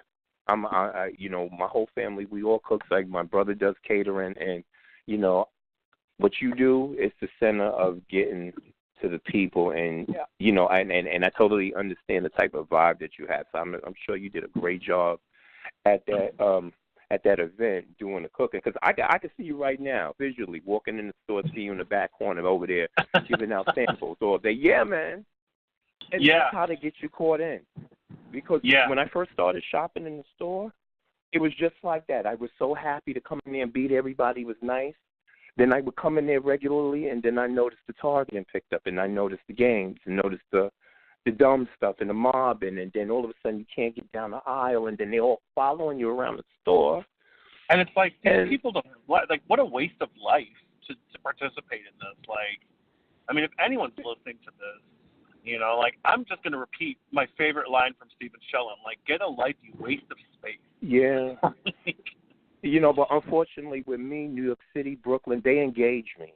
And there's some of us as TIs where we are assaulted regularly. We're touched.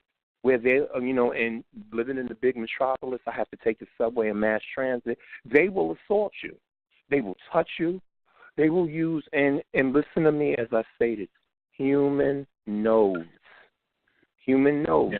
I've had to walk past people in New York City and look at them as human nose in an artificial environment. And this is what they're creating for us, this alternative reality stuff. Well, they'll have us walking around with Oculus Rift glasses, and you'll be looking. I mean, shoot, all the targeting that they give you, these fools will walk around with glasses on, and you'll have all type of animated apps pop up as they pass you, and they're working a whole environment around you with the new artificial intelligence systems they're using in our big city. Like for you, Chicago, and for me here in New York City. Yeah. You know, so, you know, just be a lookout and do your research. You know, I'm glad you got back with your family, because, I mean, I've had times right after my father died, they hit me hard with the talking, and then they did it right there at his funeral. And it's the same chick. It's the same female. She's got military background, and she got a vendetta against my whole family. She got her whole company. And she keeps telling me in my head that she got her military Marine company wanting to. See, what I get death threats. I get death threats, and I get people that have law enforcement and military background because of my family being retired law enforcement and military. So they come at me hard because I'm the one that did not go into any of their unions of service. I despised it. So they use their unions, the police department, the jails, the hospital. I just left from my hospital, my clinic appointment at Mount Sinai Medical Center this afternoon, and they were playing with me in my clinic. And I had to literally start praying in my head while they were sitting in other exam rooms playing, talking about how they want to do horrible things to me and my parents. And to actually have the clinician staff, and I'm hearing their voices, walking in and out of rooms, talking about my personal life and what they want to do to despise me and my, you know, you really have to have great courage, because then they want you to flip out right there in that hospital room. And like those of us know, you lose your character and you come up out of your space and start acting erratic, you're already in a hospital setting. They will take you and put you in a room and lock you down. And so that's what they do. You know, have you ever gotten directed energy assault? You know, there have been times, I actually just posted this on Facebook. I just got one of those. Ramola D showed on Techno Crime Fighters one time that she just uses the EMF detector, like an app that you can get on your phone. And so I thought, you know, I would get it. And there was just a day where something didn't feel right. And I took out my EMF detector app, and it was off the charts. And I was kind of alarmed. There was another moment where I was telling Karen Stewart of a situation that I had a couple months ago. I was getting intensely tailgated like crazy to the point where I called 911 to report it. And what I found out was that, like, I wasn't directed to the real dispatchers. I was directed Like the guy answered the phone and said, 911 dispatch, can you hold? I have to take care of something right now. And then him and his buddy started having a conversation, like laughing about sports or whatever, and literally just like ignored me for like 10 minutes. And I thought to myself, well, my dash cam is on. This whole conversation is being recorded. They could do whatever they want. This is law enforcement? Yeah, I was a 911 call. Yeah, because they see all your information, and on our phones now, our names pop up everywhere. Yep. Well, long story short, when I got home to transfer what was on my memory card onto my laptop, it was like coincidentally, like exactly 30 minutes of my footage during that entire moment was missing. Exactly 30 minutes to the second. Yep. And I was telling Karen about that, and she was saying like, there's a chance that like, they were using, directed energy weapons to, blank out your car. Like there had to have been something that happened, and that like sometimes people will tailgate you because they have directed energy weapons. She told me she gave me some advice. I haven't actually done it yet. It's been on my to-do list for a while. But like to go to like a Hobby Lobby or like a store that sells like small pieces of like copper sheet metal, and just take a small piece and like put it over, because right now my dash cam sits behind my rear view, my mirror. I could just slide that piece of copper over the mirror so that it's like protecting and blocking the dash cam, so that that's an extra layer of protection in case they are like, hitting it. They have the weaponry now where they, on the fly, they can just wave the weapon towards your data set, whatever chipset that it's using, and they'll pull the data off right there through the air. Yeah, because the other TIs have been talking about this, and I had to do the research too. And actually, Alex Jones had put it in on his website on InfoWars a couple of years ago. And he was talking about how on the fly, because this is where all them pedophiles running with flash drives through the airport. And airport security, not only do they got Snoopy that can sniff out your flash drive, they can scan your media as you're walking in the airport using the LED lights. Wow. Yes, that's what the new lights all over our major cities. They could scan everything we got. They scan our phones. They scan our eyes. I've been injected with something through my body where now when I walk up under these LED lights in my city, because of the condition that I have in my eye, I'm getting a little flash from the LED light because of the directed energy coming off these new LEDs they put in. So please know, these lights that you're looking at, them brand new lights in front of your house, it's a communication device that links right into your modem and your Wi-Fi. It's talking to you. It's talking to our brains. And I just had to experience it walking to the supermarket because my eyes were splashing every time I walked past one of them lights. And I looked at it, and it looked like flashing like a Christmas light, but like real quick. And I said, it's all right. Then I put something in my prednisone because I'm on steroids right now. I've been hit with chems. I have been getting hit from directed energy. I got hit in the clinic with directed energy in my chest. So when I got triaged and they took my blood pressure, the machine went into an alarm cycle, letting them know that I needed to be seen acutely because my blood pressure was so damn high the machine went off. And then they're all sitting up there laughing in the background and other laughing like witches. And that's how I know, okay, I'm getting this occultic energy off the staff because they laughing because they know that I've been dosed with something. Because what they'll do, because they hit my water lines in my apartment. And I live in a studio apartment in this apartment building. When you have extreme targeting, they will go into the boiler room in your apartment building and they will tap your water lines and put pumps on them. And you will have additives in your water. So I've been poisoned regularly by my water line. And when I get to the clinic, the triage staff is automatically knowing what's going to happen. So they know, they see me sweating, my blood pressure's off. Everything's off, and my doctor's like all calm and cool. It's like they automatically know. They all know what's going on. So what they tell me in my voice to skull, we're going to take that courage from them. I'm like, no, you're not. Jesus gave it to me because he showed me what you're doing, and I'm grateful for his love. All of y'all on this call right now, I'm grateful for every last one of y'all, including you, Ella, because what you went through with Cindy, Yo, I had to tell Cindy, stop texting me, because Cindy went off on my phone after your call, and I could not allow it. And I do not block people, but she was the only TI that I ever had to block on my iPhone. So, Cindy, you hear me? God be with you and get the help you need. Do not text me anymore. All right, I'm done, Ella. Doug, it was nice to talk to you. Yo, I hope we do talk again, and I hope I hear you more on these calls, because, you know, you sound like a good, great guy to talk to. Thanks. Yeah. And I want to tell you this real quick. Doug, you know, even though I might say I'm gay, I haven't been with anybody since 2011 because they murdered my lover. And when I found out it was them, because then they started telling me how they did it. And he was from El Salvador on a work visa, cleaning on his cleaning crew. And I saw him getting sicker and sicker and sicker, and I kept telling him, go get checked out.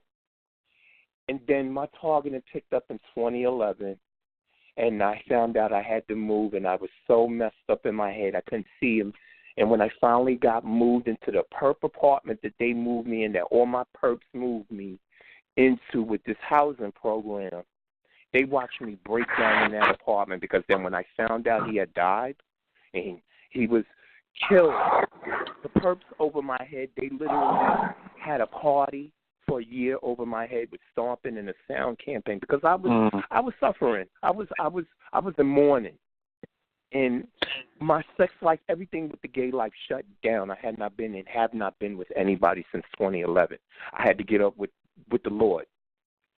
And it changed me. It changed me, because then me dealing with any other guy or any other person, no, I had to find out who the hell I was to deal with this targeting. So, yo, Doug, get to know you, get to know your family a little bit better. If they can't handle your gay, then, yo, you keep walking strong, do what you got to do for your life. Yeah. You know, with this targeting, one thing I can do is say, I got closer to the Lord, and it got me closer to the Lord. I get that death threats all day, and they tell me how they won't kill my mother. And I got to live with that all day long, with these demons in my head. When you love your family and they telling you in your head, we going to X them, and then we going to put you up in front of the news and make them think you did it. Yeah, and that's what they tell me every day. You hear me, something that says you out there honking the horn right now. One of my things that I do nowadays, I've made some really good friends that suffer with or that live with V2K, and I know that my phone is bugged. And, you know, the things that I hear my friends tell me their V2K says, I pick up my hacked phone and I start saying the exact same things to my hacked phone. And I tell you what, all of a sudden, they'll drain my battery, even though it's plugged in and charging. It will just drain down to nothing. To me. And you know what I say? Your phone, yes. I said, you're just a king baby, and you're clearly being affected by what I'm telling you. You're clearly offended. I thought you were stronger than that. And, you know, and I'll tell them the same thing. I'll talk right into my phone and say, like, you should kill yourself. You're failing. Like, I'll just I do the same thing. Like, you're a failure. You're, you know, like the things that, because I've never been that kind of person. That's not me. Like, I would never wish that on anybody. But to know that, like, my friends are being dealt this hand and that they have no choice but to listen to this crap, I will dish it right back to them, because I know they're listening. I call them crown trash. I walk around this town. I was born in Kings County, New York, and I'm sitting in Queens County, New York right now. And I call them crown trash. Yeah. You hear me, all of you? I call you crown trash for every crown that you try to bring towards me with your garbage. And every one of you crowns, hear me. You will not despise what the Lord has given us. Okay, because I love Jesus Christ, and I fear our God, and I fear our great Holy Spirit above. Because every one of you crowns that walk away and have God and trust and despise, let me tell you something, he'll get your asses. All of y'all for all the things that you've done to all the good people out here. Because I know y'all need to feed. And crown, you ain't getting this. You hear me? For every 4 or 5 one that you're trying to play with. All right? Because, see, what they've done with my family, they've used numerology and numbers. And, see, when you come up in through the deep hoods, and you understand because you're from Chicago, and you in the right town where they've done this to. I've watched them use number holes and numerology, the lotto systems, everything, to the point that they tried to use numbers on me to destroy my life.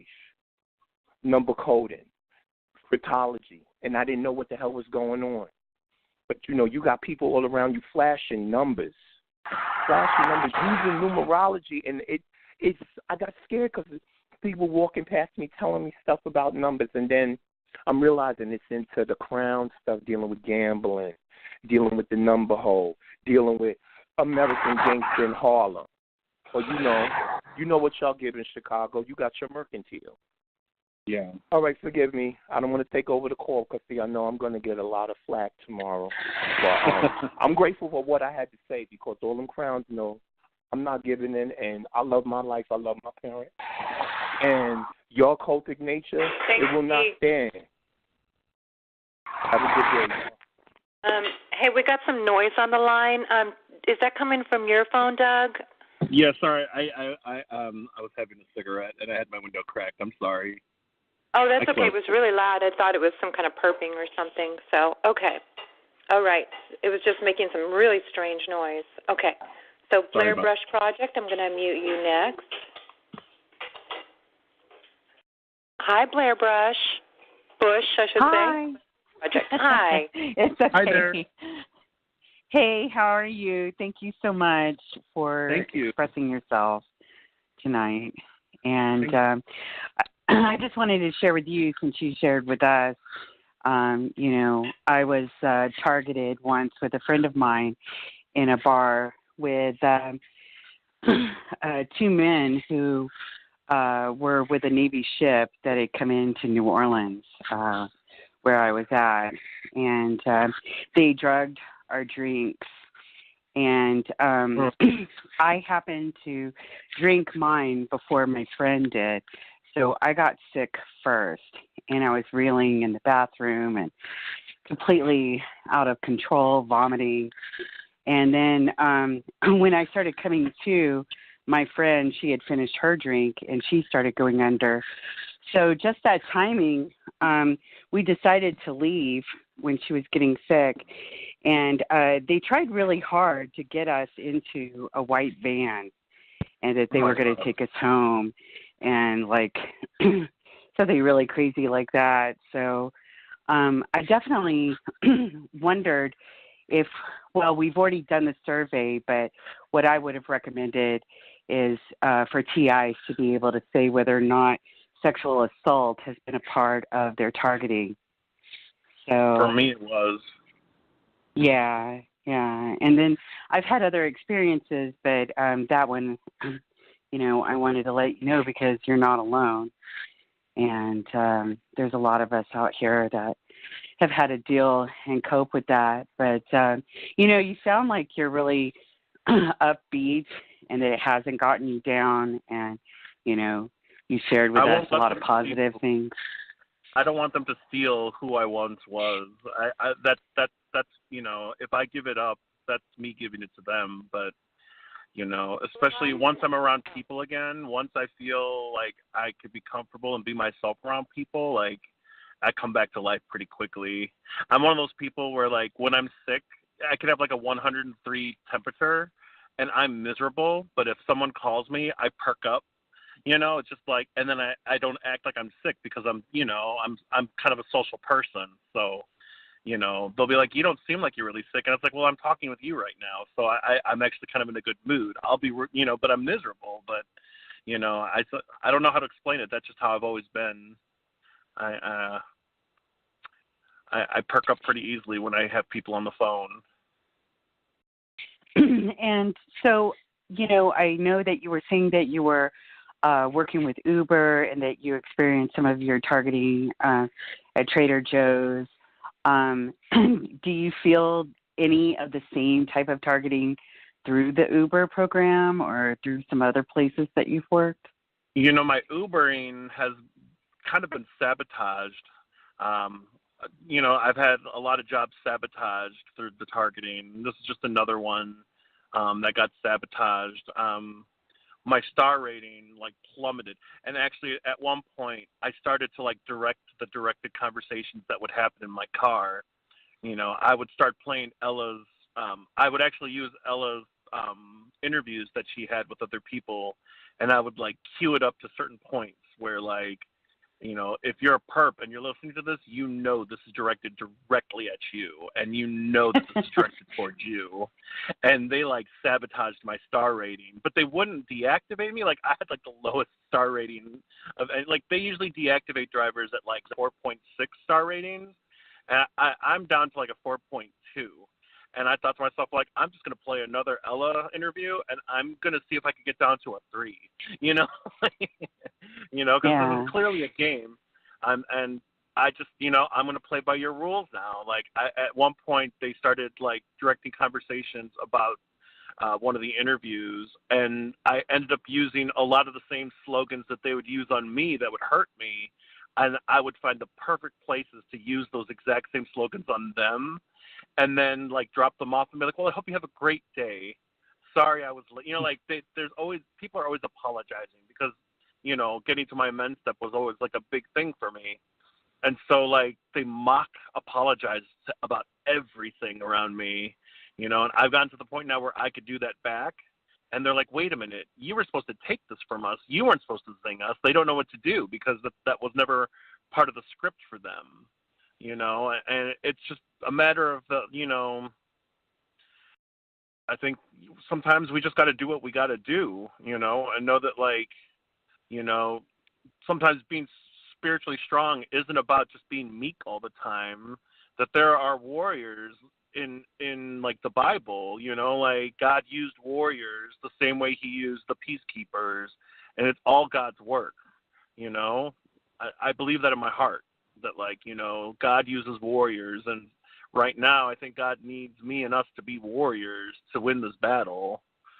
So absolutely. Yeah. It's kind of as if we haven't really chosen this, but I think we were, you know, part of the things that identify us as, you know, I guess potentially, you know, lucrative targets, is that we do have that propensity, you know, to for resilience, or for, you know, being able to communicate and connect with other people. And those are behaviorally, you know, what they try to eliminate with us. And what it feels like. Yeah, it does. It does feel like that. And especially with trauma-based behavior modification, you know, I think is a part of it. There's like certain stages or chapters that they go through, you know, in our targeting. That's how I feel.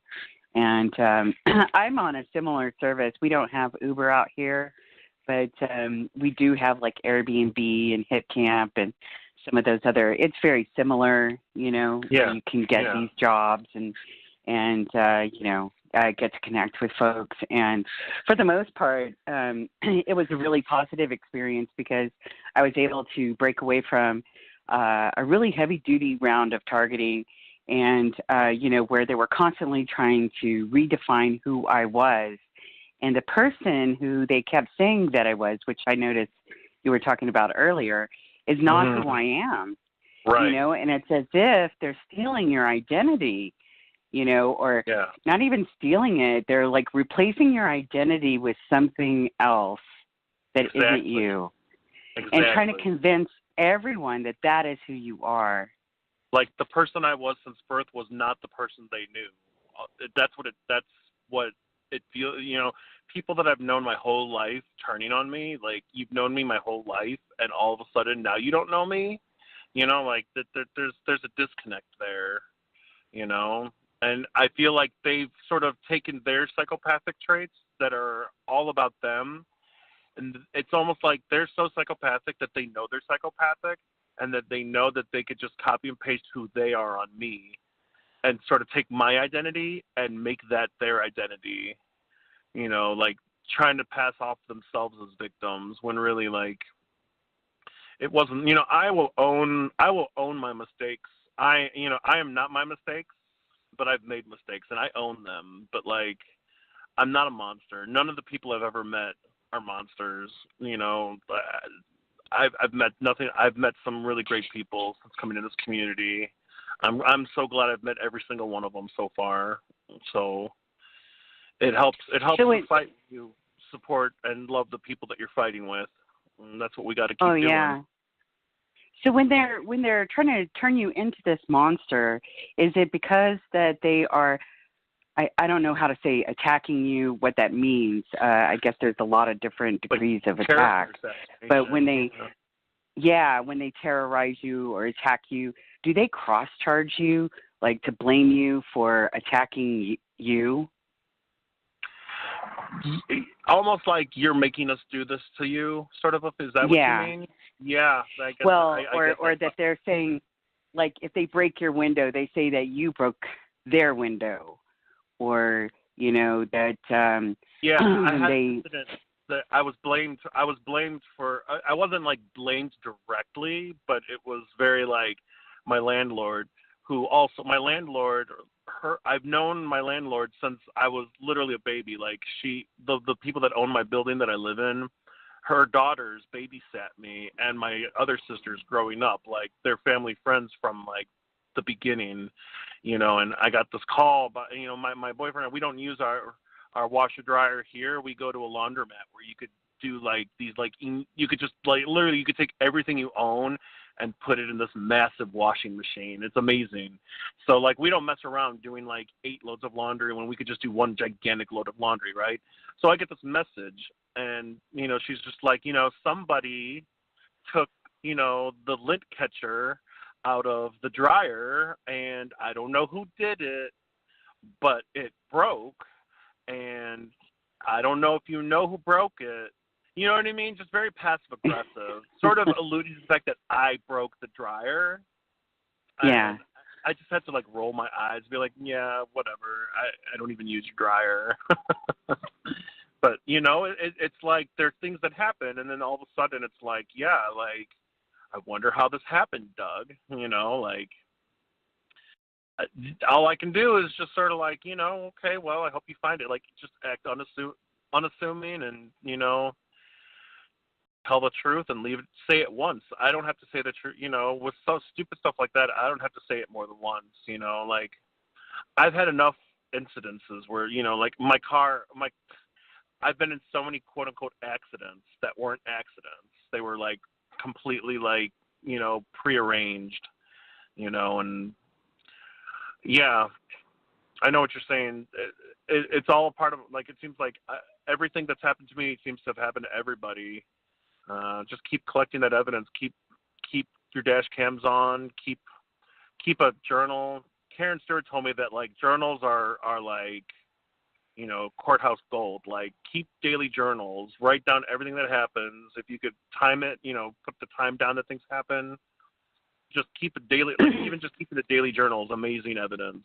And apparently. Yeah, I definitely have to say that keeping track has been one of my, you know, projects, is being able to document contact with various entities, you know, and and I've managed to keep such a documentation journal that my timelines are pretty intensive. You know, you can definitely see over a period of time, and you know, and I wanted to display that timeline in an interesting fashion, you know, using some type of software, you know, to display it in a court setting, because, you know, when you start collecting this documentation and you get to a certain level of targeting where you're really getting hit hard and you're really pulling in the documentation, like I had to buy, you know, like a whole storage system just to categorize it. And then, you know, I have to document it by date and then also by subject.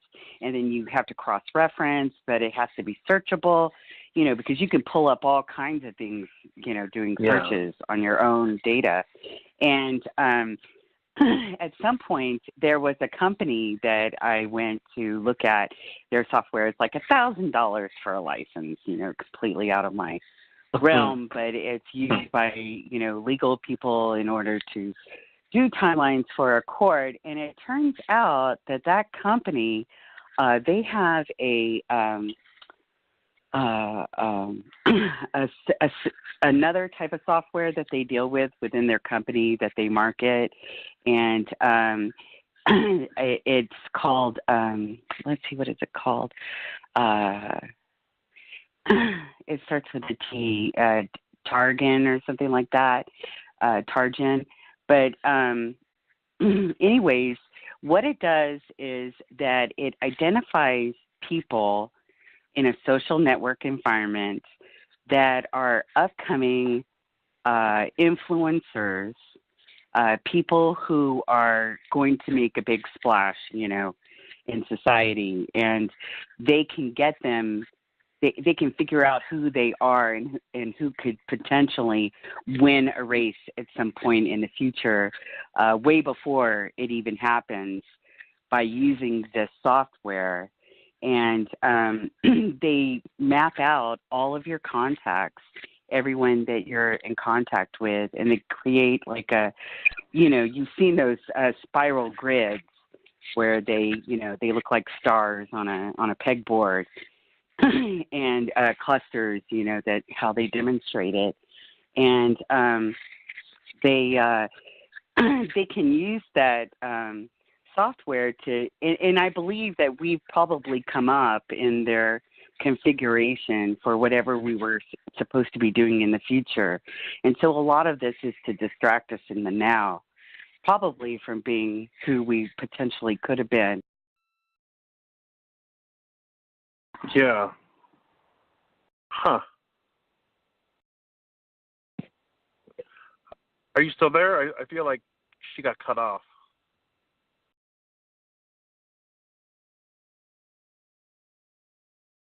We might have lost her. Oh, that's too bad. Happens a lot on these calls. Yeah. I had to try a few times to get on tonight. I kept calling, and it just kept getting a blink like nothing was happening. I was afraid they were blocking me from the call. It just happened to me twice. The call dropped, and I had to call back in, and the same thing happened. But we've learned to be tenacious. We have to be. Yeah, absolutely. No, I don't know where she went. I'm going to go to West Washington State next. Hi, West Washington State. Well, hello. This is Allie in Washington State, and thank you, Doug. You really made the gears in my brain turn. Thanks. In many, many ways. There's so much I could say.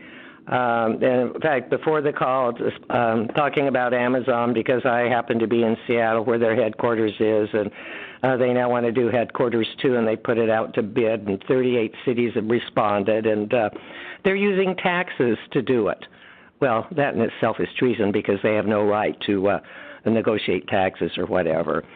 But you really won a place in my heart, Doug, because you do something that I used to do until somebody called my attention to me and then continued to correct me on that. And that is how often you say, you know. And so after he pointed that out to me, every time I said, you know, he says, no, I don't know. Tell me. So I just wanted to do to you what somebody did to me about you know. But you know. Yeah, but I take targeting to a little different arena. I was an elected official for 12 years. Wow. In the first 3 years, it was really fun. I got to know all my legislators, my senators, and the governors, and I was just rubbing shoulders and going to all kinds of events and things. And then in 2006, when somebody called water fluoridation to my attention, even though the water district that I served is well water and does not add fluoride to the water, but has an emergency intertie with a district that surrounds us on 18 sides. The other side's, I've been on 3 sides. The other side's Puget Sound, but I began speaking about it, and I would go to the Washington Association of Sewer and Water Districts and speak about it, and at my commissioner's corner I would speak about it, and it was like throwing a hot potato around. And then I started investigating what was happening, the impact that cell towers and smart meters might have on sewer and water districts, and then it was on what geoengineering would have on our surface water, storage, open reservoirs, rivers, streams, etc. And then I had evidence and even went to the public auditor on where the money from our Public Works Trust was coming from. Well, all of those people, I was so excited those first 3 years. I thought I had this whole new big wonderful circle of friends.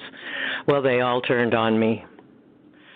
Even to the point where when I knew they were passing bad public policy, not based on fact, and it was going to cost into the hundreds and thousands of dollars, an attorney threatened me, put a gag order on me if I told the truth. So they made sure, especially after I managed somebody to resign from the Water Commissioners Board who was personally attacking me and accusing me of doing my due diligence and saying that my doing my due diligence was using my elected position to promote my agenda. So, and then I have a Pokemon story to go on top of that because we became a hot spot. But after I went to the city council with the police chief, the fire chief, and myself and spoke, what I spoke, they started shaming me on social media. Oh, here comes that crazy lady again, da-da-da-da-da-da. Well, I haven't been an elected official now since January 1, 2016, I guess. So I've become an activist and also one who's one of the seed groups for the Empower movement, addressing smart meters and holding these people accountable. Oh. But I could go on and on of what I have. Electronically, I'm pretty safe from being targeted there. Maybe it's my special magnetic souls that I live in a low EMF area because I'm so close to the water. There's only one cell tower near me, and but there's 24 antennas. But I've also been a voice against Wi-Fi in schools and how this is targeting our children. And so I really appreciate hearing your story, and especially after what I experienced at Trader Joe's today, because I've been a shopper there maybe every 3 to 5 days for probably 3 or 4 years, and I just had strange things from 2 employees happen to me today there, and it left me wondering. So do you think this is kind of systemic in the Trader Joe's? I mean, I'm clear over here on the West Coast. It's nationwide. It is that this is how they run their business. I got to see it firsthand. And they, a lot of their directed conversations sort of alluded to the fact that this is nothing new to them and not specific to that particular store, but it is an absolute, this is part of their corporate structure. This is how they run their company. This is how they get rid of people. This is how they prevent people. This is how they keep themselves from paying unemployment insurance, because you can't get it if you quit. You can only get it if you're fired. And this is absolutely how they run their company. This is just a part of it. I look back now and I know that there were at least a few others who were targeted out of the store, and I can't say for sure except for that one lady named Susan. I almost want to say, if there's anybody in the Phoenix area, supposedly she got transferred to a store in Phoenix. And if you could go to that store and find a woman, older blonde lady named Susan, I still feel like I need to find her. I feel like I need to just find her. Because it almost seemed like that was a foreshadowing, a forewarning, without even realizing that this was going to affect me. It's not what did I do to anybody? I pissed off a couple of friends that, at a party I acted inappropriately at. It's nothing. I don't think that warrants lifetime targeting and sabotaging of your entire life. But, that's how psychopaths think. They think you're just a rag doll, and, if you stand up to me, I'll teach you a lesson. Like that's just the way they operate. So. Yeah, it's really pathetic. Well, I put them all on a to make it easy for my straightening it out in my mind. I put them in a bell curve. I put a great creator or God on one side of the bell, and he is organic. He created the water, put his consciousness into the water using his energy, and then he created all living things. And it is water and energy that sustains all living things, and he gave us free will. Well, on the other side of the bell, I put Lucifer and Satan and all of those bad people who are not organic and who have taken our water and energy and turned them into weapons against us, and they don't want us to have free will, and they are not sustainable. And so we are all caught in the gray matter in between. And I think a lot of us, who do believe in God, we're trying to pull those that are stuck in those beliefs out of falling into the hell with Lucifer and Satan, because we're all co-opting them by using their weapons like smartphones and Wi-Fi and fluoride in the water and saying, oh, that's good, and going out and getting vaccines and eating processed and GMO foods. And, I think that's our job, is to rescue the ones out of there and let them know there's a safe side that they can come to. But there's some that are so embedded in it, I don't think we can ever pry them away from falling down to that side of the bell. Yeah. Yeah. So, but we are in the age of Great Awakening, and it is happening. People are being arrested. Yeah. Yeah, it's just strange times we're living in. But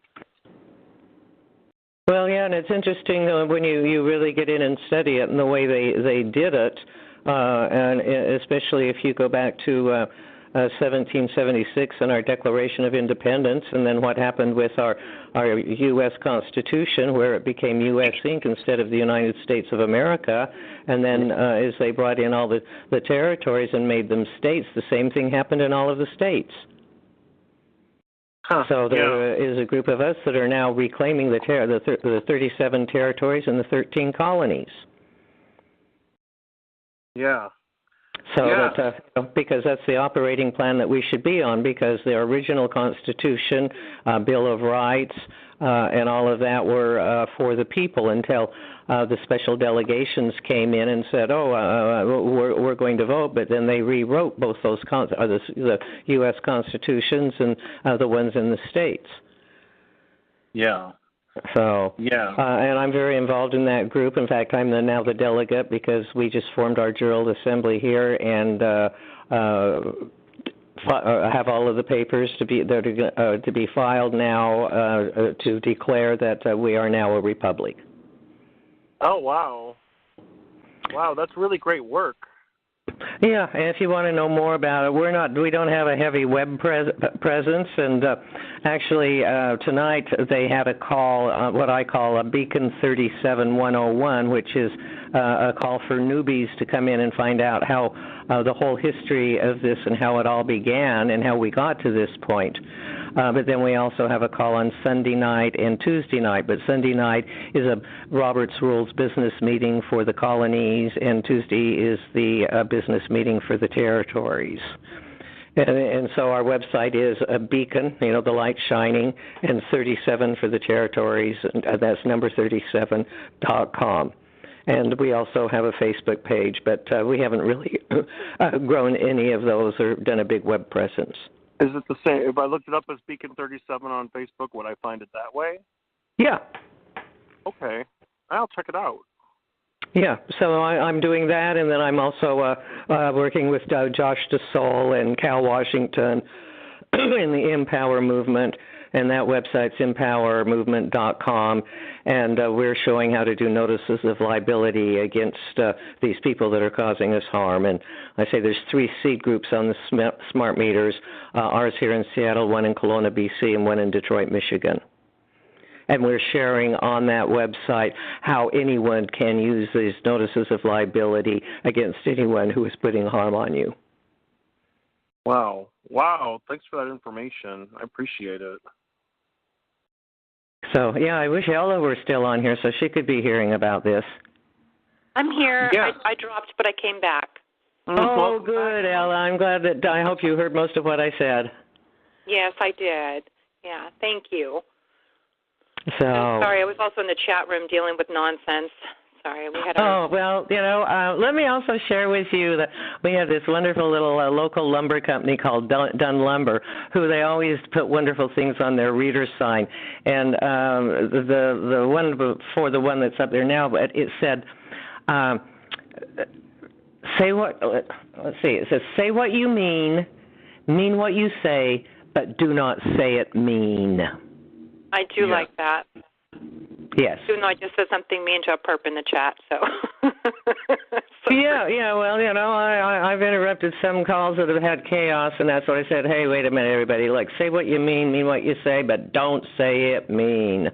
Yeah. Because your words impact the water. It has memory. Dr. Emoto proved that, and it upsets all the molecules in your body.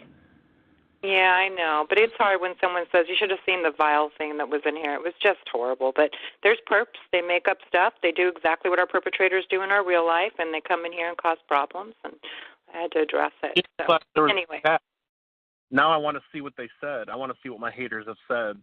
No, it wasn't about you. They said it about me. It was horrible. It's like the worst of the worst of the worst things they come up with.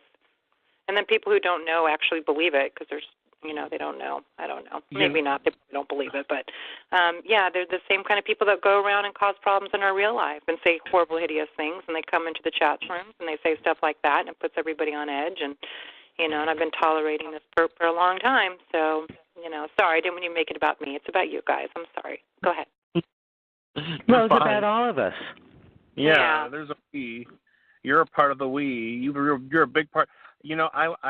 I have to say, I stayed away from these calls for a long time because there's a lot of people out there that say, oh, don't trust them. They're all perps. All the people that were on the calls are perps.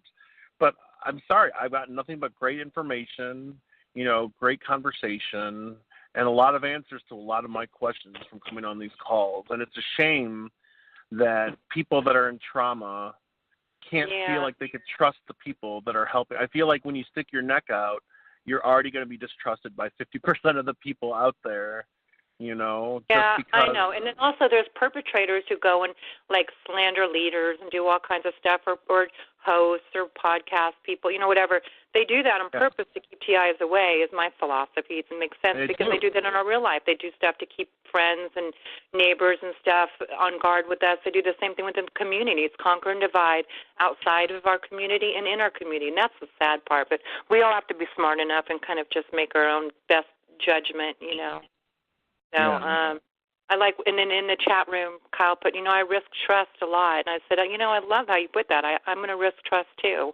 I do that. And, I give people the benefit of the doubt. And, we're all in a heightened state of paranoia. So I just make sure to check myself all the time. So, we have to be supportive of one another and we have to trust some. If you see consistency in a person, you can kind of decided to trust them. But, there's people that go in there and slander everybody. They don't want us all coming together. That's exactly what they don't want us to do. It's strength in numbers, and they hire people like this particular person to come in and cause a bunch of a dissension, but I did give that person, a lot of times I don't know if someone's a perp. There's no way, but if I don't see proof, but I just saw, I've seen a few pieces of proof now, but, I give people the benefit of the doubt. Maybe I gave it a little bit too long that time, but, we have to have boundaries, so anyways. No, I wouldn't know what I know if it weren't for your calls. If I had avoided your calls any longer, I wouldn't be here right now. I wouldn't have gotten involved in the conference. That conference was amazing. I met some great people there, and there's no turning back now. I feel like I found a core people that really want to not just survive this, but do some real work. I can't really talk much about the class action. I could say that we're meeting in about a week and a half or so. Not this weekend, but next weekend. A bunch of us are meeting at one of the team members' houses in Texas. And that's mostly so that we could, do our brainstorming and our communications as confidentially as possible without being hacked. But at one point, Christy was collecting the names and numbers of people that wanted to join the class action, but that's my responsibility now. And you can email me at dougcruz@protonmail.com. All we need is confirmation of your full name and your telephone number, and if you want to tell us, whatever profession or skill that you have, for that we may be able to utilize in the future. If you're a nurse, or if you're a business person, or if you're an accountant, just to see where everyone's gifts lay. That I think that could be useful information for future activist projects in the future as well. But again, dougcruz@protonmail.com, DOUGCRUZ @PROTONMAIL.com. Name, number, and email address, and that's all we need at this time. And we are getting together, and we're putting ideas together. We're putting a plan of action together, and we're about halfway. We're already at the halfway mark of getting the number of TIs needed as a minimum. We need at least 500, and we're about that 250 mark. And I want to exceed that. I want to get more than 500 because I think the larger number of people we have, the less they can ignore us. So, yeah. If you sent your information, keep bugging your friends on your friend list on Facebook to contact me. Even if you have to send it through Messenger or however you need to, just get me that information so that we could have a good, strong list to move forward with.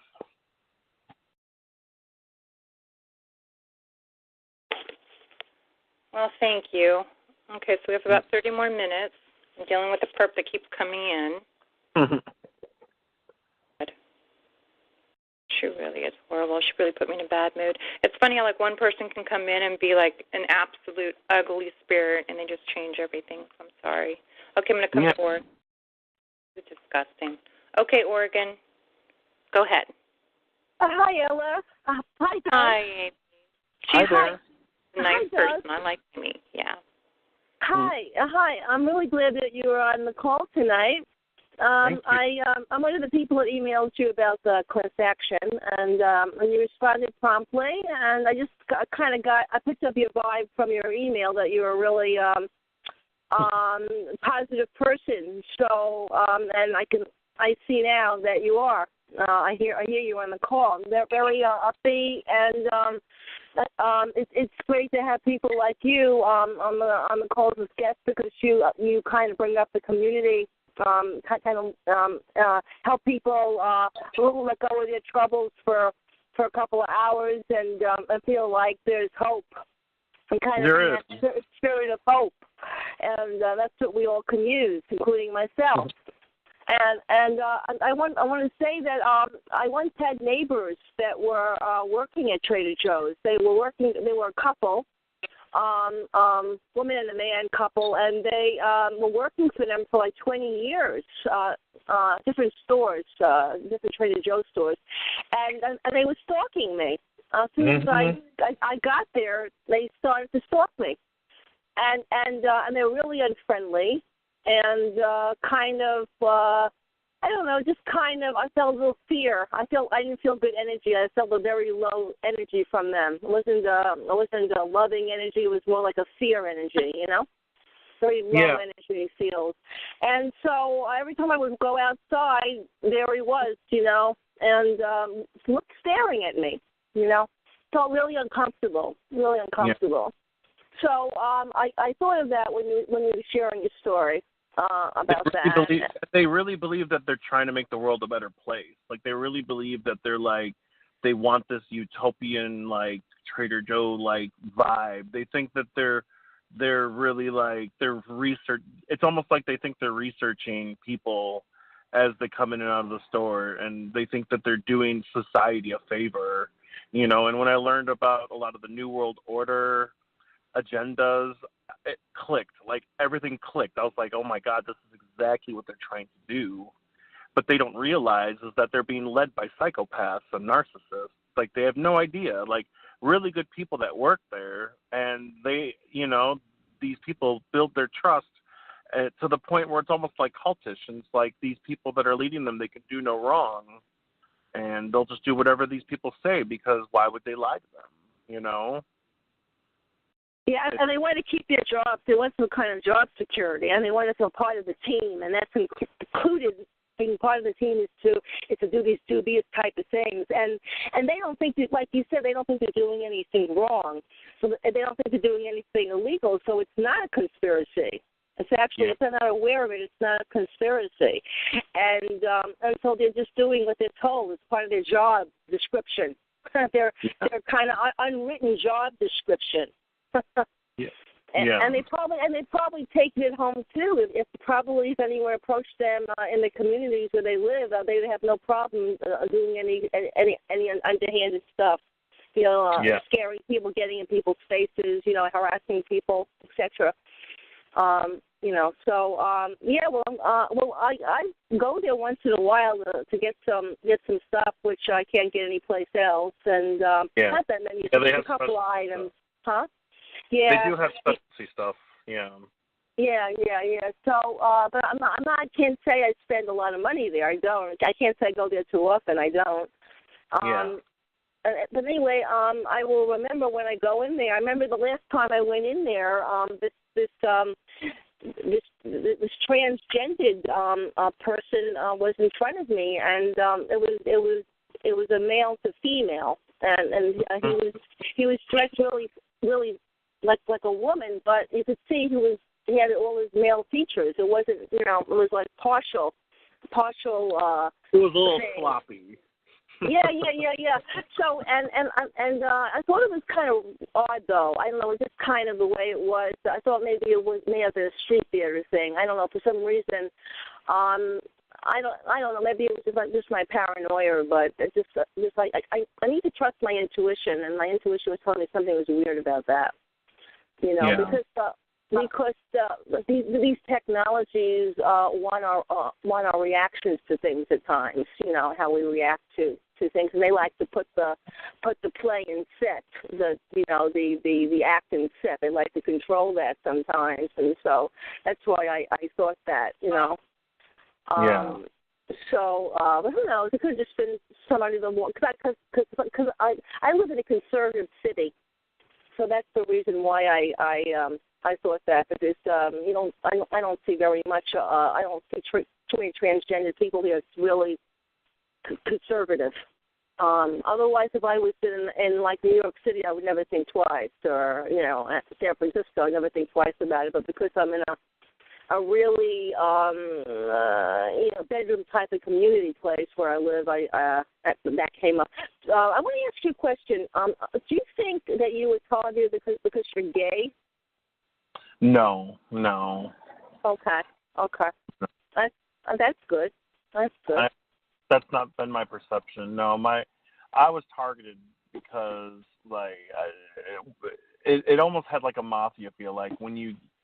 Like they felt there was this perception that I turned my back on the family, like I wasn't, I no longer participated in what I recognized as like the sick family environment.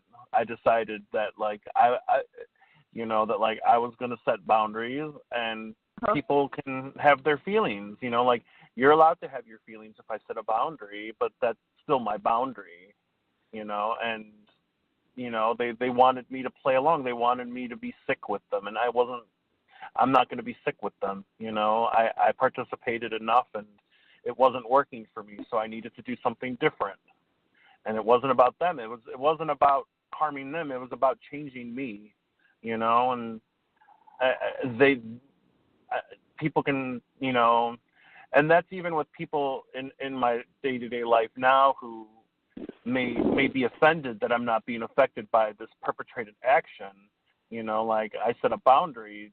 It's not to harm you. It's so that I'm safe, and so that I could live my life to the fullest that I possibly can, and that's their reaction, and their perception is none of my business, unless they come and talk to me directly. But a big part of this type of just like this way of life. It's teaching people really unhealthy communication practices that are dysfunctional. You know, they're getting rid of the directness of, you know, when you do this, I feel this. You know, they're breaking apart, you know, what healthy communication is all about and making everything innuendos and assumptions and, you know, we're going to put this dead bird in front of your apartment and you're going to know what that means. You know what I mean? Like, it's like, I can't do that. I need to, that's not the way I want to be. And it's almost like they're kind of like teaching people to be psychopathic, like, you know, and they don't even realize it. They don't even realize it. They don't even realize that they're being taught by professional psychopaths. And that's scary. So. Yeah. Yeah, well, you know, maybe this is an example of how corporations have become, you know. Yeah. And so, you know, just a clear-cut, you know, model for how corporations are now. They'll just, you know, from the upper echelon, they'll start targeting you if they don't like something about you, whatever. Yeah. Catherine Horton has some amazing videos on her YouTube that talk about the psychopathic takeover of corporations. Mm-hmm. And if anyone hasn't listened to them yet, it is amazing information. She's just, I really have learned a lot from her, the whole Techno Crime Fighter team, and just from people who have different targeting than me. I think it's important that, like, you know, that, like, I know people that get V2K but aren't gang stalked, or people that are gang stalked and don't have V2K. Like, the more I talk with people that are V2K affected, the more I realize that, like, the entire program is sort of like, it almost feels like gang stalking is like an old-fashioned form of V2K, the way that, like, it plays tricks on your mind. You know, like, it really connects. Like, the more I talk to people, the more I realize that, like, no matter what kind of targeting you're getting, it's connected, you know, like, it is cross-connected somehow, and it's all meant to do the same thing, so. Yeah. You know, well, if you're getting targeted with organized stalking for the first time, it's terrorizing. You know, it's gonna naturally evoke a paranoia in you, and you're gonna be paralyzed from the paranoia because it's happening over and over again. It's redundant. Yeah. Look, and so V2K it's done. One of the reasons why it's done is to evoke continual redundancy of paranoia, until you go out of your mind. Now, a lot of us don't go out of our minds. You know, I don't go out of my mind, and actually, I have more for food for the fodder to fight. I have more energy that I want to put towards ending this, just bringing this out, because I think it's just barbaric. There's no words to describe it as far as I'm concerned, and it's got to stop. It's got to stop. There has to be some legal repercussions for these psychopaths. They can't get away with this forever. They're not going to get away with this. No, their arrogance. I think their arrogance is going to be their biggest downfall. Yeah. So, you know, anyway, well, I wish you a lot of luck with what you're doing with your activism. I think you're doing a really noble thing.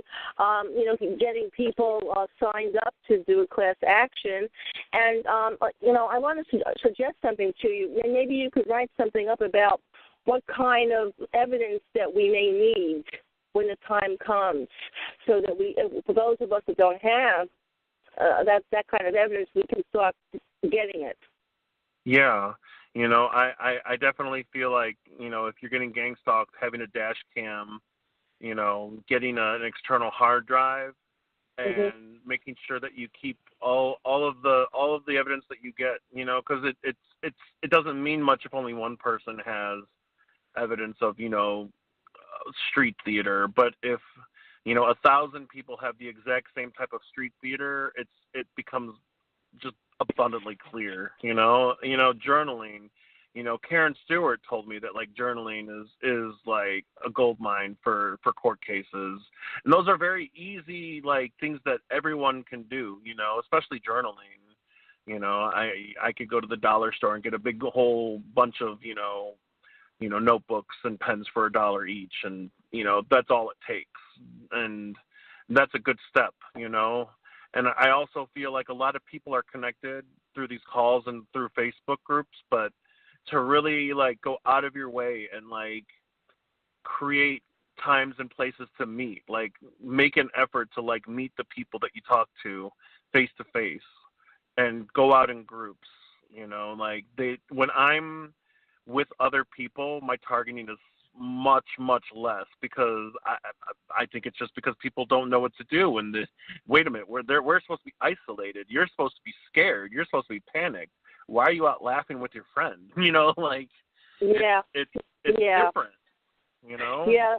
Yeah, the bullseye for the targeting is when you're by yourself, when you're all alone by yourself, and you're hanging around with yourself, and you have your defenses up because because of the conditioning to know that you're going to get hit somehow. However your targeting goes, you're going to get it somehow any second. It's going to come. But when you're hanging out with people, your mind, your whole beingness, your whole self you're interacting. You're there. You want to be with them. Right. So I have found, especially from the targeting, that I'm more loving now than I ever been. I'm more in joy than I ever been. I'm more in laughter. Now this is not to underestimate all the times when I'm feeling nauseated from what's going on, how my privacy has been egregiously invaded. It's not to minimize any of the targeting, stuff. It's just to say that as a result of the targeting, I have had to lift myself up as a human being. I've had to become more of a human being to survive this. Because my human beingness is what's getting me through, and along with that comes the faith. Along with that comes I know that I'm closer to the supreme being, God, if you will, whatever you want to call the supreme being, God, or whatever, Buddha, Jesus, whoever you want to call God. Yeah. And so that's what's happened with me. It's actually the upside to this, the silver lining, is that I've become more of a kinder and a compassionate human being, and I'm just naturally like that now. And so I can't say that I let myself become depressed very long, because there's no space for that in my life. Because if I get depressed, then I have fear that I'm going to really be brought down if I let myself get down to a low frequency like that. So I do my best not to let myself go down there. Yeah, I mean, at least as long as you know that like feelings come and go, they're just like tides. Like just because you feel a certain way one time doesn't mean you're going to feel that way forever. Mm-hmm. It's okay to feel. It's okay to feel. I'm an emotional person. Like. And one of the things that, like, I had to teach myself again was that, like, if I'm sad, I need to allow myself to be sad. And I spent a lot, especially, like, when the targeting really hit hard in 2016 when it started for me, hardcore, like, I put myself in this box where, I'm fine. I'm fine. I'm fine. Like, I'm not this, I'm not that, I'm fine, and like it really took a lot of work for me to like come back to that space, because I thought if I have these feelings, they won. But the problem is that like those feelings that you bottle up, they're going to come out sideways somehow. And, it's okay to deal with them, and it's okay to find people to feel safe around feeling those things with, like we've gone through a lot, and I don't, eventually our stories will be told and people will realize just what we've been through. But, and that's the main reason why I started journaling. It wasn't because I was collecting evidence. It's because I needed to get the stuff out. I needed to get it out. And it wasn't until later that, like, Karen was like, this is amazing. This is, like, going to help you in court cases. And I was like, oh, good. I was just doing this so that I didn't, like, murder myself or someone else. Mm-hmm. I feel like if Yeah, and laughter's really important too. Laughing a lot. You know, just kind of having yourself laugh about anything, even very silly things, because it helps me to feel better when I do that. It took me a long time to be able to focus just watching TV, because I would just, there could be a TV show on, I wouldn't be able to focus. Like I couldn't. Like I was in too much trauma that I was processing the loss of all these people, and like there was, but like with time, and with just like putting myself out there and taking risks and not being so guarded, like that's hard work. For a TI to put their guard down and actually like meet up with somebody, that takes a lot of courage, but it's worth it. Oh yeah. Well, if you know they're not going to harm you, if you know that they're real, they're not, they're a real person, not a Truman Show actor or a plant in your that's put in your life to control you. Yeah. Yeah. So long as you feel safe about that, and then you can let your guard down somewhat. And just like in natural organic living, before the targeting, you didn't let your guard down until you felt comfortable with somebody. You kind of got to know them for a while and got to be around them, and then after a while you can, discernment, you can start, allowing layers of defensiveness down, Yeah. But being targeted, being targeted, it's like there's that extra there's extra layers of defensiveness because you don't know you don't know who it is. You don't know who it is. And you got to be really discerning, very, very smart about who you allow in your life. Yeah. You really do. And, so that's basically living in 2017, this is how it is right now. So this is the world today. And so, whether people know it or not, this is the world today. Yeah. Yeah. I just hope that if I could get people to do one thing, if that's just to like let your guard down a little bit more and reach out a little bit more, do a little bit more than you did the day before. You don't have to Rome wasn't built in a day. So just like, give yourself permission to be a little messy. Be okay with making mistakes. Like if you end up meeting a perp, don't take it as I knew I shouldn't have taken that risk. Pat yourself on the back and be like, hey, I put myself out there, and it's going to be even easier next time. The next person's going to be a good person. I'm going to meet my group. I'm going to meet my tribe. They're out there. There's great people in this community. I'm sorry to interrupt, guys, but I'm going to have to end my call. Okay. But one thing I wanted to say is, I'm sorry, guys, I had to block the chat. There's so much perping going on in there. That's why I really don't like new people going in there, because of these very reasons. It just gets ugly. And, it's just really sad, some of the things that happened in there. So, but I just want to say, Doug, thank you so much for coming on. You have such a lovely spirit, and you just make people smile. At least you make me smile for myself. Thank you very much for coming on, and I hope everybody got something out of it. And then tomorrow I'm supposed to have, if you guys want to come on the radio station, the information's on targeted. I'm not feeling very. Freedom for Targeted Individuals .org. There is information into the support about the call or about the radio show, and you guys can come in and listen to it. They even have a call-in number, so that's really great if you guys want to. There's also it's Kyle's after call. His number is I'm really sad here. Hold on. What is his number? I know his number. Hold on. I've got it here. Hold on. Okay. Yeah, I had to block the chat, so I can't put it in there. Yeah, okay. I've got Kyle's call. Where did I put Kyle's call? Oh, no. Just a minute. I know I have it. Hi, Doug. Thank you so much. Wait, this is Linda. You just, and I'll let it go in just a second, Ella. I just sent you a friend request, and you accepted it, and thank you. You're welcome. Facebook. And I just want to say, you had dead birds in front of your house too. Me too. Oh yeah.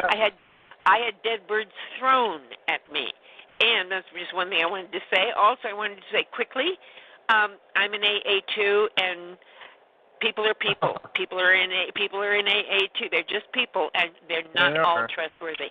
I was perped in AA, and me just too. Yeah, it's too bad. And and then I'm almost done. And about your boundaries, good for you. Good for you for setting those boundaries. The healthiest thing you could have done. God bless you. And I guess I have a few things more to say, but I'll tell you on Facebook. Okay. Definitely, okay. Linda. Okay. Thank you. Thank you. You got great energy. Great energy. Yes, Thank you. he does. Thank you, Doug. Sure okay, does. guys. So, did you give out? Oh, I'm sorry. yeah. Okay. That too. Okay, 142394. Okay, That's Kyle's number. 394, guys. Yeah. I hope that's 142394. So, anyways, I hope you guys come over there. And again, you guys can come listen to the show tomorrow. It's on Revolution Radio, and hopefully everything will go well. I always have technical issues, but I've got my fingers crossed. Maybe you'll have a good one tomorrow. And I'll talk to you guys soon. Bye. Okay. Thanks, Bye. Ella. Thanks, guys. Why would they be bad people? Like, I didn't believe her. It was too much. Like, I was like, I don't know. Maybe there's something wrong with her, or maybe they just had a disagreement. I don't know.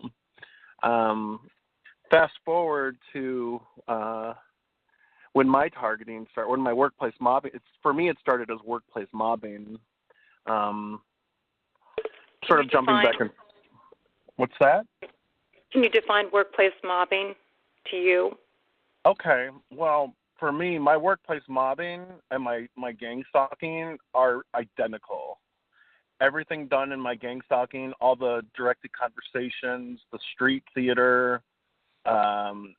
Just specific words, specific colors, specific actions done by multiple people over and over again. Just super weird, and kind of shocking because you really don't expect it. You're really not sure, and it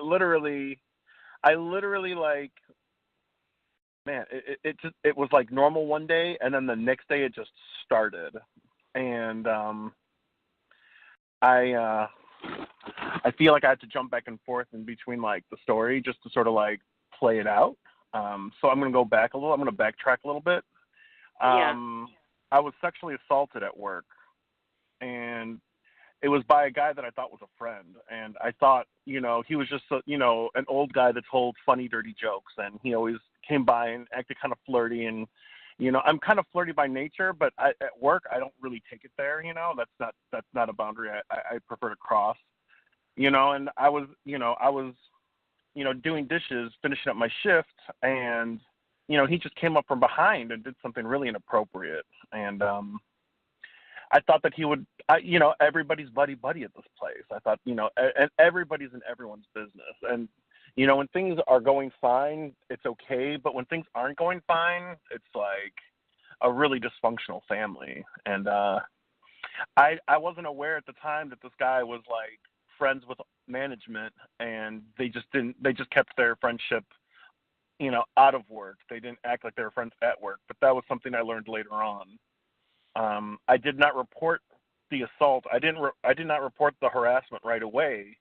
I kept thinking he's a friend. He's gonna apologize. It just got weirder. He's former Marine too, which I found out from a lot of other people that are targeted that there's a lot of people who have been put on this list by former military personnel. And that made me feel much less alone, that my story wasn't so unique,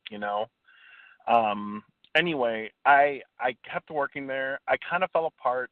I'm a recovering addict, and, because of everything that happened, I remember bringing it up in a meeting and then just taking on that air of I'm fine. I'm in my 30s, I'm not a victim, but it affected me. And I ended up, through my step work, I realized that that was a major part of my relapse, and so you don't realize these things until later when you look back and you see you write out a lot of things about yourself, and how other people have affected you and how, who you're going to make your amends to and this, that, and the other, I looked at my work and I just remember thinking to myself, like, oh my God, I had no idea this moment affected me so much.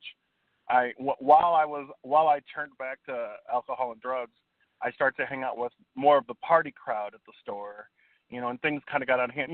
Just like regular drama that happens when you party too much. And I ended up angering a friend of mine, and she was a good friend of mine. I owe her an apology. I still do, but because of targeting, it seems like my recovery kept getting sabotaged, and I'll get to that too.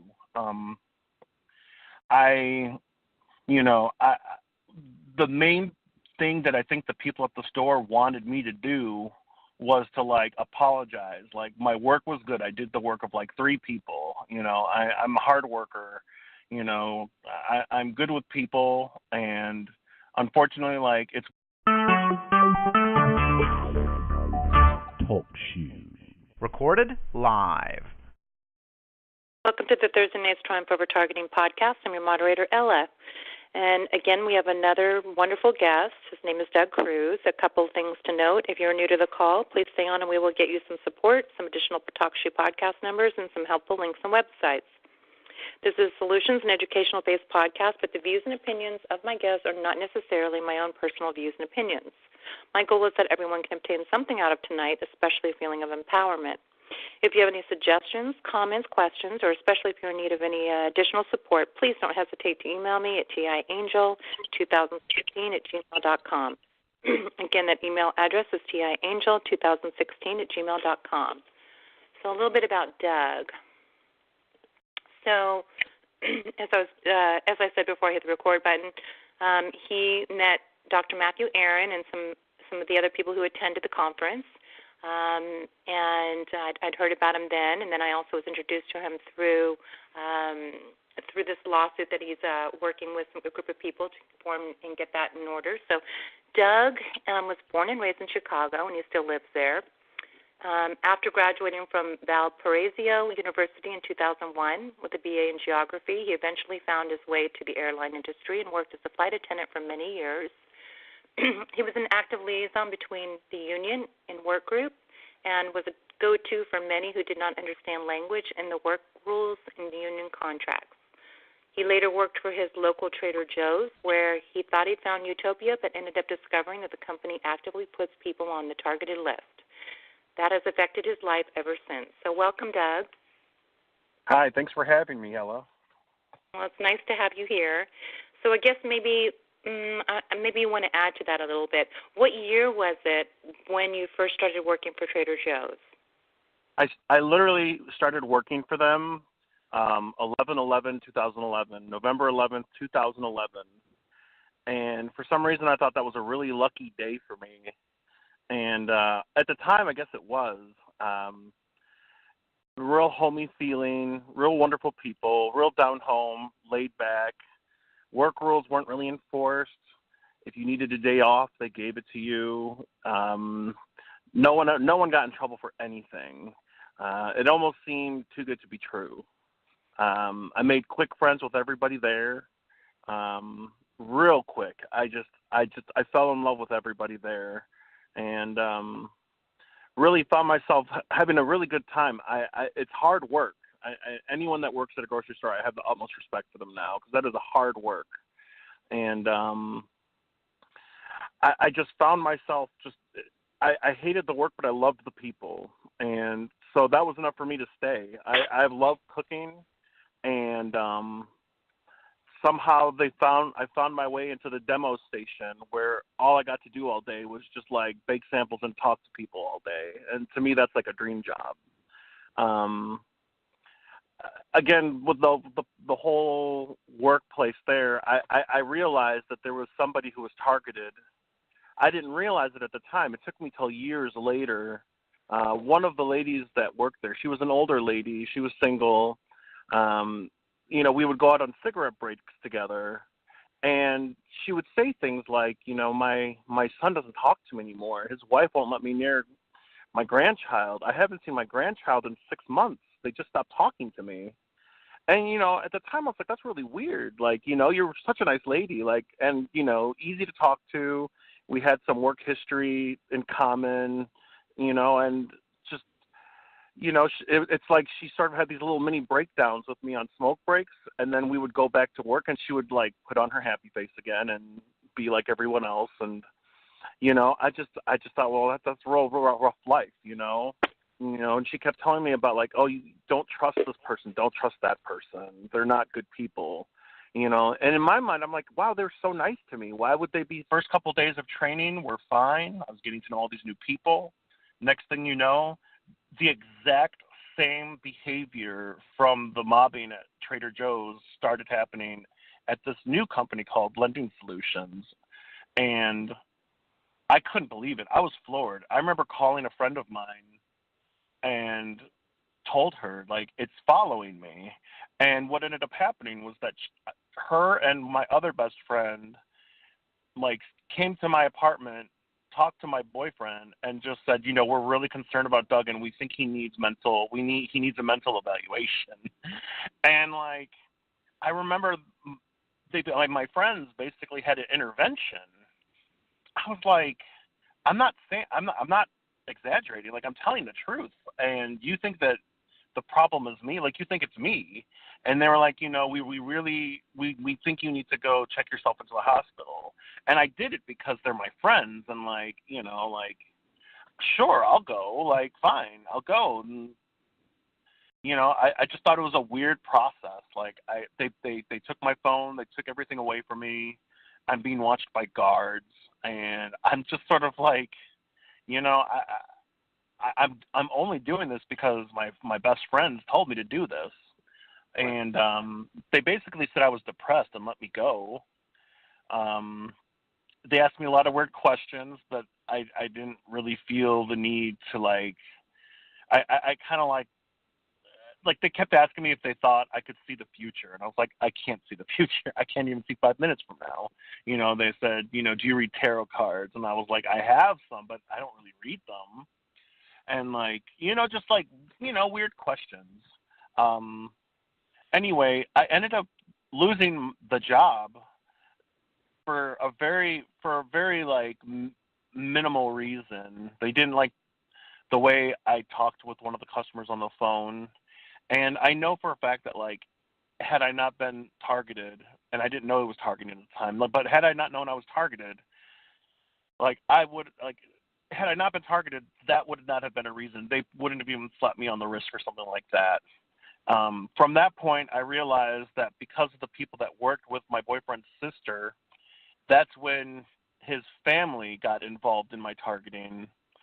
And at this point, my boyfriend doesn't realize and doesn't believe me when I tell him this, that his family started participating in the direct conversation and all this other stuff.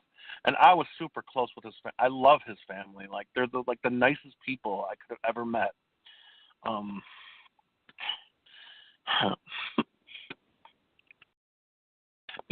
I went to another job where I got a job through a friend, and they were active in my 12-step group, and I thought, like, this is foolproof. Like, I kind of had a hunch that, like, it could happen again, but I thought I had enough, protection within my recovery circle that, like, this couldn't happen again.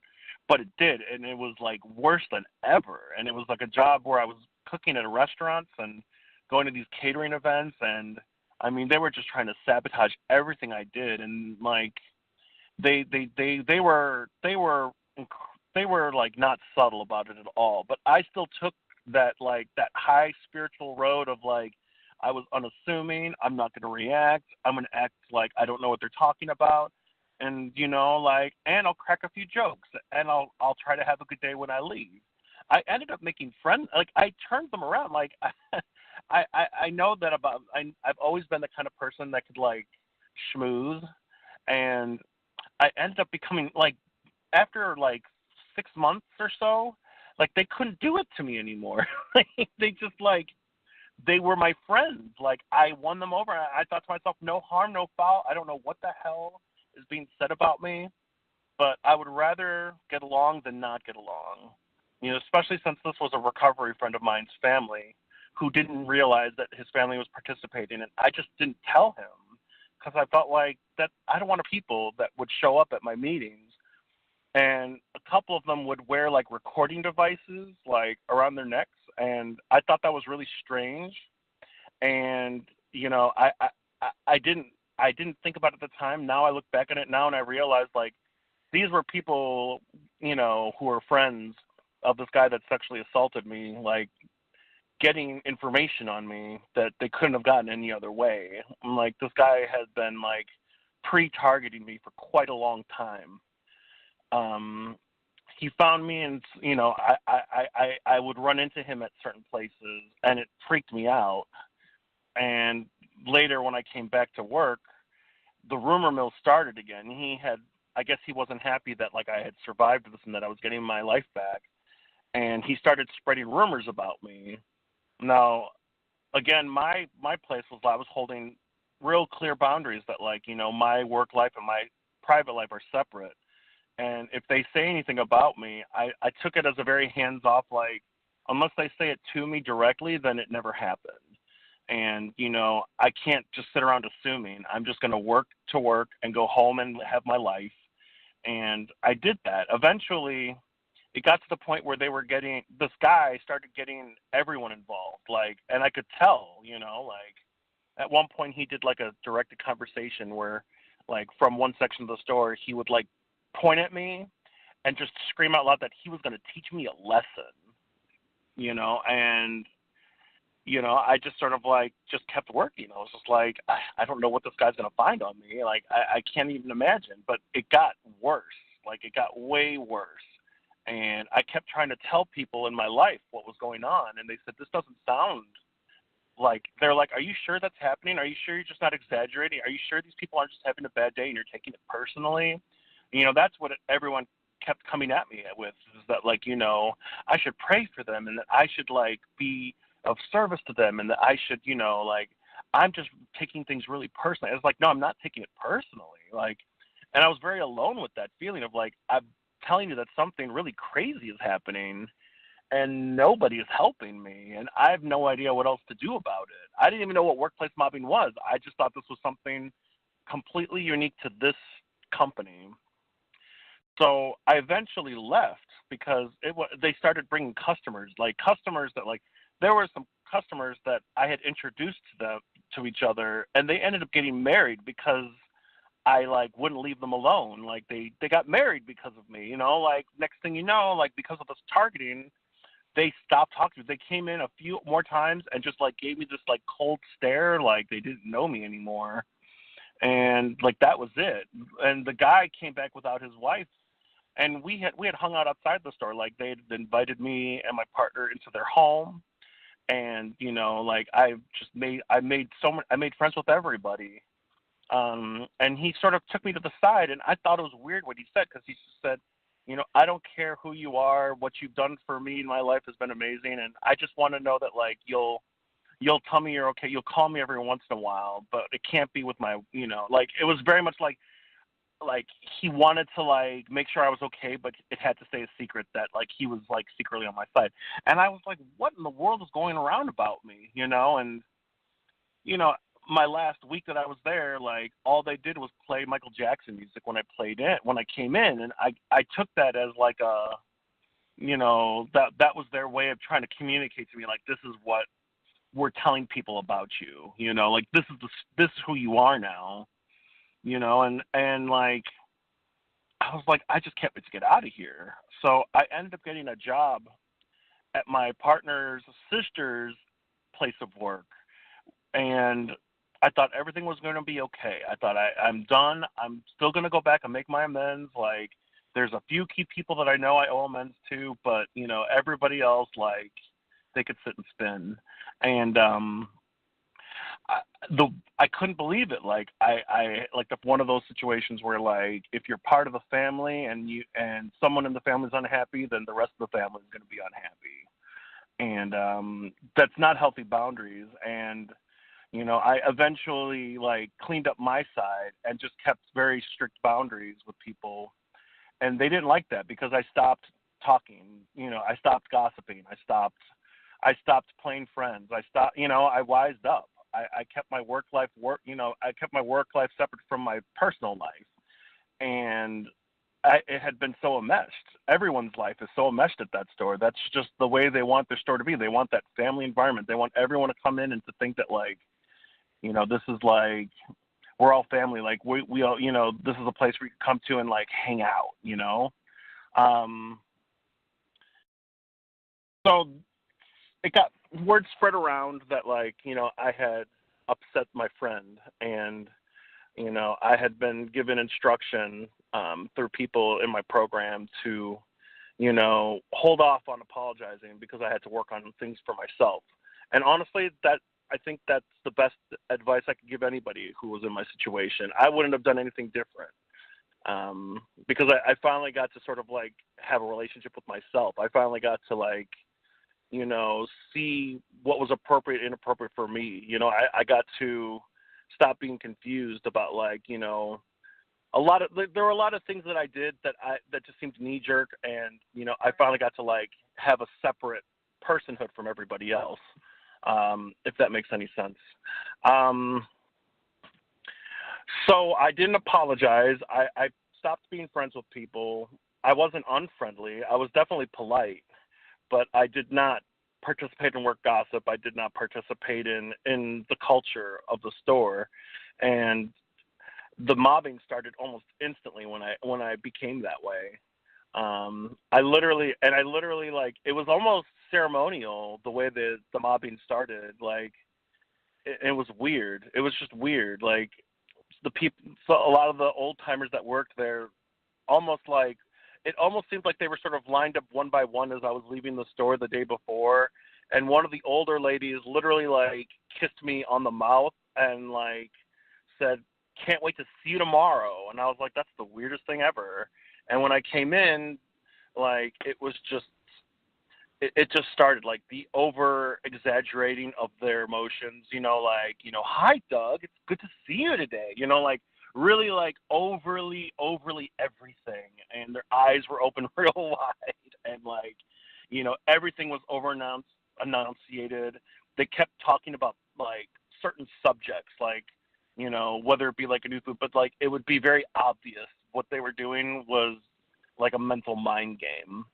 And it was like they hit hard the first day, and then the next day it would be like they would act like nothing was going on, and then like for like an hour they would act that way, and then the next day they would hit me hard with the mental mind games for like the first 2 hours, and then I'd go on a break, and then I'd come back and everything would be normal again, and then like for the last 10 minutes they would just like hit me hard, and like there'd always be at least one day where it was constant throughout the day, and I figured like this is what they're doing to try to get me to quit.